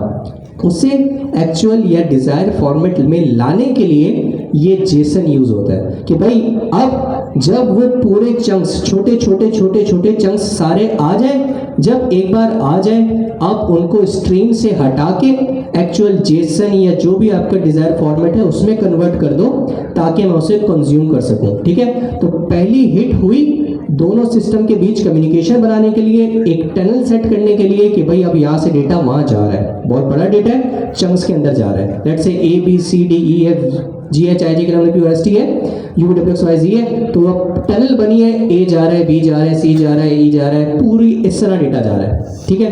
पूरा Z तक वहाँ पे पहुँच गया, स्ट्रीम पूरी पहुँच गई। जब पहुँच गई, अब वो जो डेटा था वो मेरे डिजायर फॉर्मेट में नहीं था, वो स्ट्रीम फॉर्मेट में था। तो उसके लिए मैंने ये जेसन का फंक्शन इन्वोक किया है कि भाई अब तमाम चंक्स आ गए, इसको एक्चुअल जावास्क्रिप्ट के ऑब्जेक्ट के अंदर कन्वर्ट करो और फिर मुझे दे दो। तो ऑब्वियसली जब जाते हुए चंक्स के अंदर गया है तो कन्वर्ट करने में भी टाइम तो लगेगा, इसलिए दोबारा अवेट लगाया है, राइट अवे आप नहीं करते। तो ये जेसन भी कुछ वक्त लेता है आपकी रीडेबल स्ट्रीम को एक जेसन के अंदर कन्वर्ट करने में, इसलिए आपने इसके आगे भी अवेट लगाया है। अब जब ये कर लेंगे तो ऑब्वियसली जिस तरह आपको सुनने में बात अगर क्लियर हुई हो तो इसके बाद कुछ और बचता नहीं है, इसके बाद आपको एक्चुअल डेटा ही मिलेगा जो मुझे डेटा के वेरिएबल के अंदर मिल चुका है, और वो क्या था? एरे ऑफ ऑब्जेक्ट्स था। Make sense? कूल।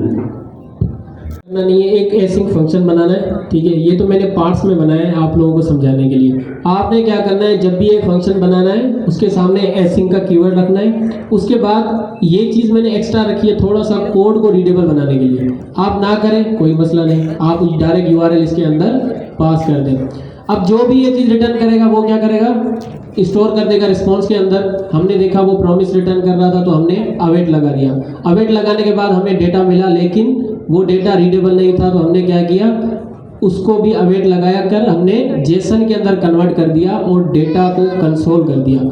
अभी तक के लिए हमने देखा कि हमारा जो डेटा है वो कहाँ पर मिल रहा है, हमें कंसोल के अंदर। अच्छा, अब मैं चाहता हूँ ये डेटा जो है ना, मैं इसको यूज़ कर पाऊँ, कहीं प्रिंट कर पाऊँ, कहीं स्टोर कर सकूँ। किस तरह से करूँगा, क्योंकि ये जो डेटा है ना ये एक फेच फंक्शन के ब्लॉक के अंदर है। कहाँ पर है? ब्लॉक के अंदर। और इस वेरिएबल को जो कि इसके कर्ली ब्रैकेट्स के अंदर बना हुआ है, क्या मैं इसको बाहर एक्सेस कर सकता हूँ? नहीं कर सकते ना, लेकिन हम एक्सेस कर सकते हैं इस वेरिएबल को नहीं, इस डेटा को। किस तरह से? यूज स्टेट की मदद से। यूज स्टेट की मदद से हम इसको एक्सेस कर सकते हैं। अच्छा, इस फंक्शन को पूरे के पूरे फंक्शन को मैं उठा के क्या करता हूँ, इस पेज के फंक्शन के अंदर रख लेता हूँ, ठीक है। यहाँ पे रख दिया। अब हमने क्या किया कि इसके अंदर एक अदर यूज स्टेट बनाते हैं हम।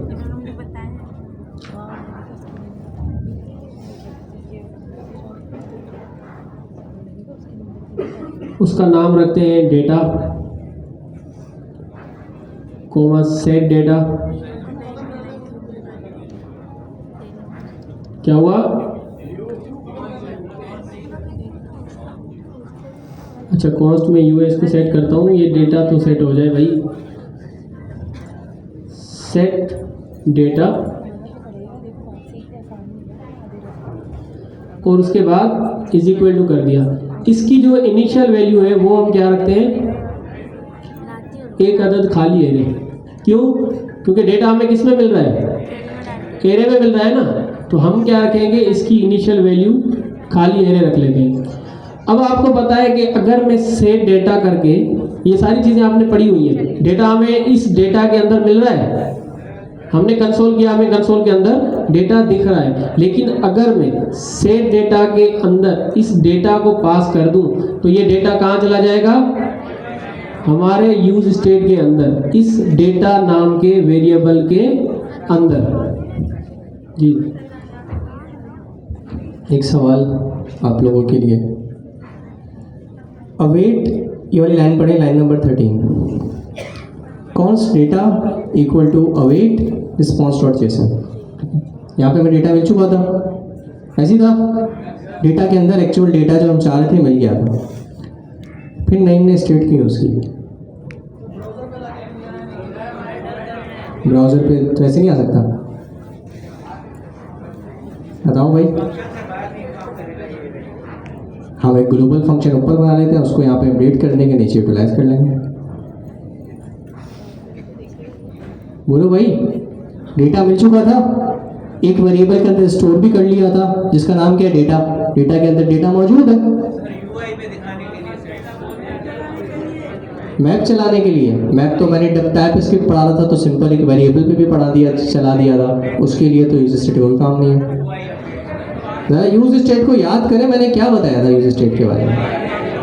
When there is a change on UI, जब आप UI के ऊपर कोई चीज़, कोई अपडेट, और वो अपडेट क्या थी, आपके एक्शन हो सकते हैं, आपके इवेंट्स हो सकते हैं, आपकी कोई कैलकुलेशन हो सकती है, अगर उनकी बेसिस के ऊपर आप अपनी UI अपडेट करना चाहते हैं तो आपका गो टू टूल क्या होगा, यूज इफेक्ट।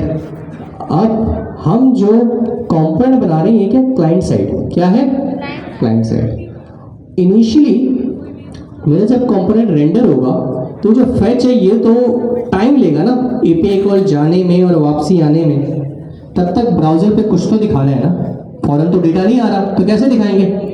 तो इसका मतलब पहले कुछ और दिख रहा होगा, कंपोनेंट रेंडर होगा, फिर ये API कॉल जाएगी, ये डेटा लेके आएगी, और जब डेटा आ जाएगा तो मुझे दूसरी UI दिखानी है अपडेटेड डेटा के साथ। So there is an action जो परफॉर्म हो रहा है, वो क्या है, आपकी API कॉल।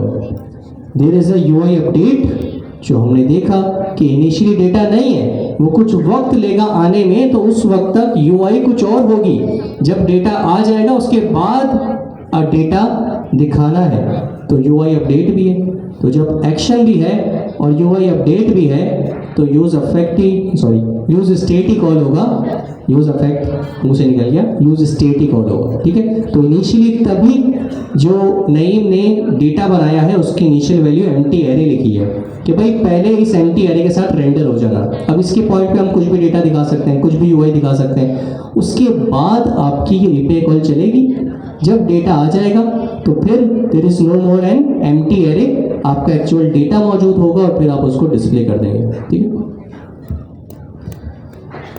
ठीक है, अब ये डेटा आ गया हमारे इस यूज स्टेट के अंदर। अब आप जानते हैं कि इस यूज स्टेट को प्रिंट कैसे करना है, क्योंकि ये एक एरे है और एरे पे हम क्या मेथड लगाते हैं, आवाज़ ही नहीं आ रही, मैप का मेथड लगाते हैं। किस तरह से लगाएंगे, सिंपल है, थोड़ा सा मैं आप लोगों को ये टास्क दे देता, लेकिन नहीं, मैं खुद ही कर लेता हूँ भाई।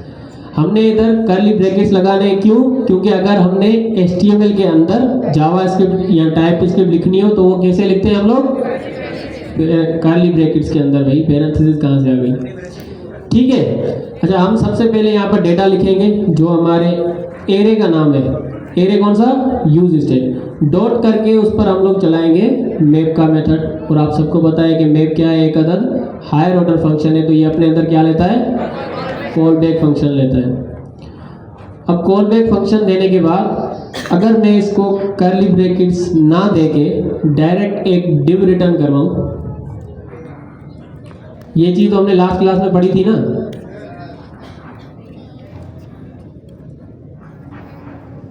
कि अगर मैं इससे एक ही एलिमेंट रिटर्न करवाऊँ तो मुझे कोई ज़रूरत नहीं है कर्ली ब्रैकेट्स लगाने की, ठीक है। तो इसके अंदर हम क्या करते हैं कि हम इसको एक अदद एलिमेंट दे देते हैं। अब आपको पता है कि जो भी डेटा है वो सारा का सारा हमें एलिमेंट के अंदर मिलता है। तो अब अगर मैं इसके अंदर एक अदद पैराग्राफ ले लेता हूँ, ये ले, ये एक पैराग्राफ लिया, और अब अगर मैंने जावास्क्रिप्ट लिखनी है तो एलिम डॉट, इसके अंदर क्या था, आईडी नहीं, हम लोग नेम को प्रिंट करवाते हैं, आईडी डॉट नेम, ठीक है। अब ये टाइप एरर दे रहा है, इसको आपने इग्नोर मारना है। अब हमारे पास डेटा नहीं है, डेटा कब आएगा, जब फंक्शन इन्वोक होगा, और फंक्शन इन्वोक कब होगा, जब बटन क्लिक करेंगे। तो अब हम बटन को क्लिक करते हैं और ये देखें हमारे पास यूआई पर डेटा आ चुका है, ठीक है। अभी अगर हमने इसके साथ इसकी आईडी को भी प्रिंट करना हो तो जस्ट आईडी लिखेंगे, और एक सेकंड में सर मुबश्शिर को ज़रा कंसोल दिखा दूँ। जी sir,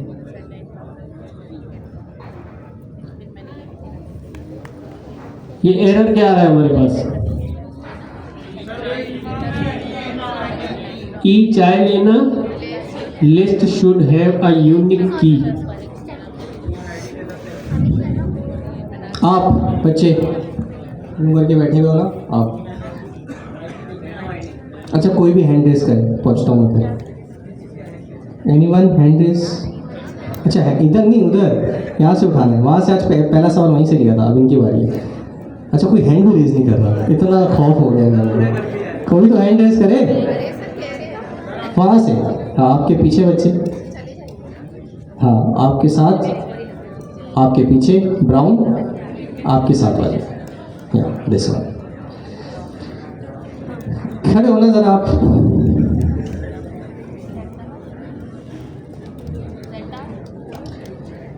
Each child in a list should have a unique key problem. How to solve this error?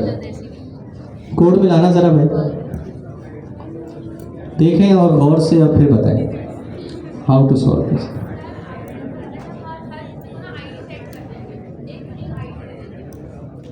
हाँ सही है, I mean, मेरा ये मतलब सही होता है, आप कंटिन्यू करें। ये तो बिल्कुल सही बताया, तालियां भाई, बेहतरीन, ज़बरदस्त, बहुत अच्छे से बताया। हाउ टू सॉल्व, मुझे नहीं पता, नहीं को नहीं पता, आपकी ज़ुबान होगी और हमारी टाइपिंग चल रही होगी, हमें बताएं हाउ टू सॉल्व। नहीं चले, इनके लिए इतना ही बहुत तालियां भाई। अब इधर से बैठ जाओ बच्चे, आपका नाम, आपका नाम, अच्छा नाम भी नहीं पता, नाम दिया, चलो दिया जलाए रखना, सही है, अच्छी बात है भाई, नॉलेज ऐसी बातें आप दिया। आपके पीछे जी आप, हाउ टू सॉल्व, आपका नाम अहमद से पीछे वाले जी, अहमद, आप भी अहमद है, क्या बात है। अच्छा जरा जल्दी से बता दें how to solve this error.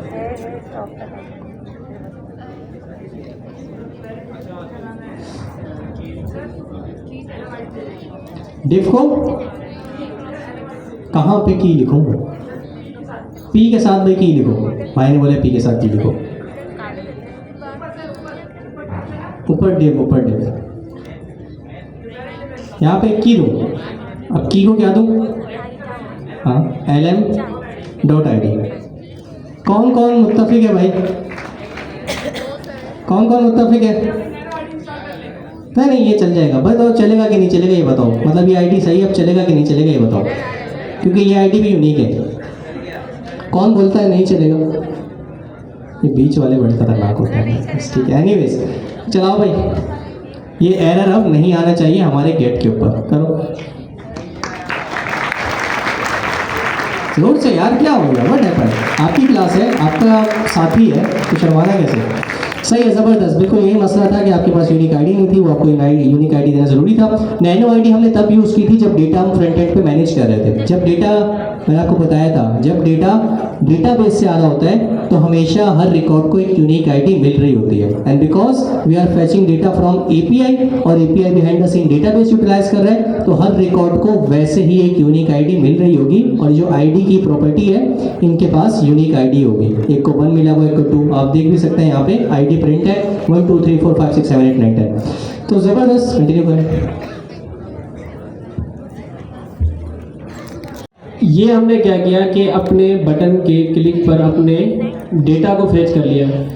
अब हमारे पास मल्टीपल वेबसाइट्स होती हैं ई कॉमर्स की, जैसे दराज हो जाए, अमेज़ॉन की हो जाए। वहाँ पर जैसे ही हम लोग पेज रिफ्रेश करते हैं, डेटा जो है वो ऑटोमेटिकली आ जाता है। हम यहाँ पर कैसे फेच कर रहे हैं? बटन के क्लिक पर। ऐसा ही है ना, मैंने यहाँ पे पेज को रिफ्रेश किया, मेरे पास कोई डेटा नहीं आ रहा। डेटा कब आता है? जब मैं बटन को क्लिक करता हूँ। तो इस इशू को हमने किस तरह से सॉल्व करना है, कोई बताएगा? यूज इफेक्ट के थ्रू। ठीक है, बिल्कुल खालिद, ज़बरदस्त बताया, यूज़ इफेक्ट के थ्रू। बट यूज़ इफेक्ट क्यों?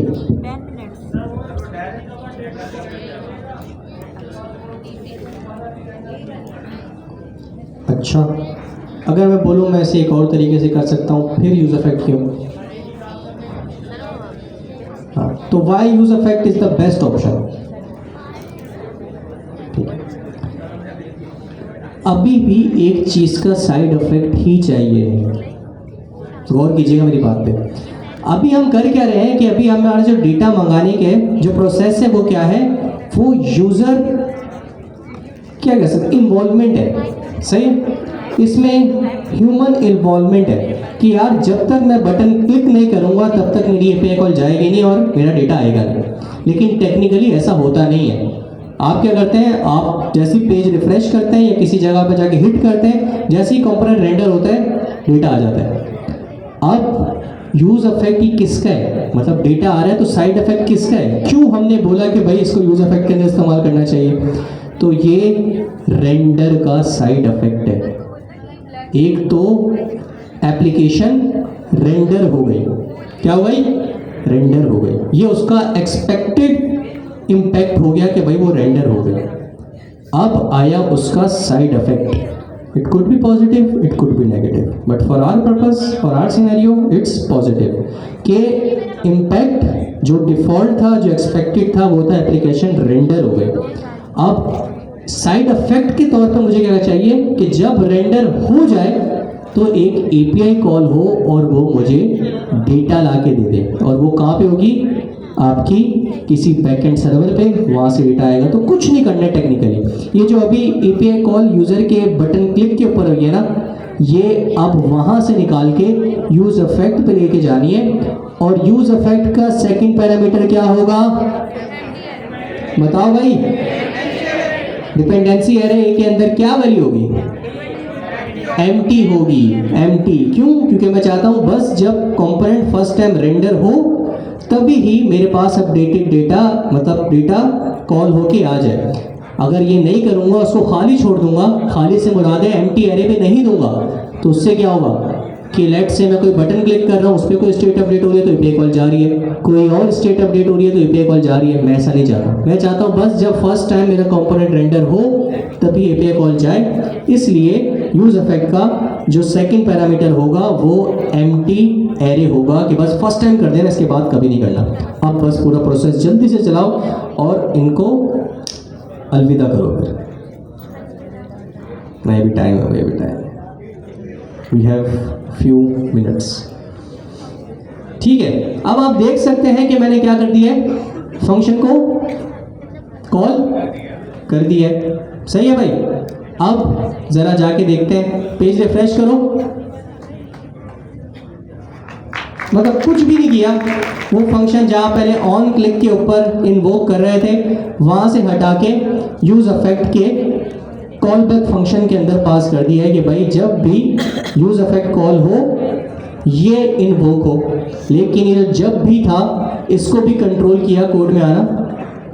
यूज इफेक्ट के सेकंड पैरामीटर के साथ, कि ऐसा नहीं कि बस कॉल करते रहना, कुछ भी अपडेट हो रहा है ये बार बार चल रही हो, क्योंकि इट्स एक्सपेंसिव कॉल कि मेरी रिक्वेस्ट जाती है सर्वर पे, वहाँ से रिस्पॉन्स आता है, फिर डिस्प्ले होती है। तो ये बस वन टाइम कॉल है। अगर आपका ऐसा सिनेरियो है कि आप चाहते हैं कोई चीज़ अपडेट कर रहे हैं वापस आए, तो आप अपनी उस अपडेटेड चीज़ को एक स्टेट के अंदर मेंटेन करेंगे और वो वैल्यूज डिपेंडेंसी एरे के अंदर पास करेंगे कि भाई अब कुछ अपडेट हुआ है, अब अपडेटेड डेटा फेच करो।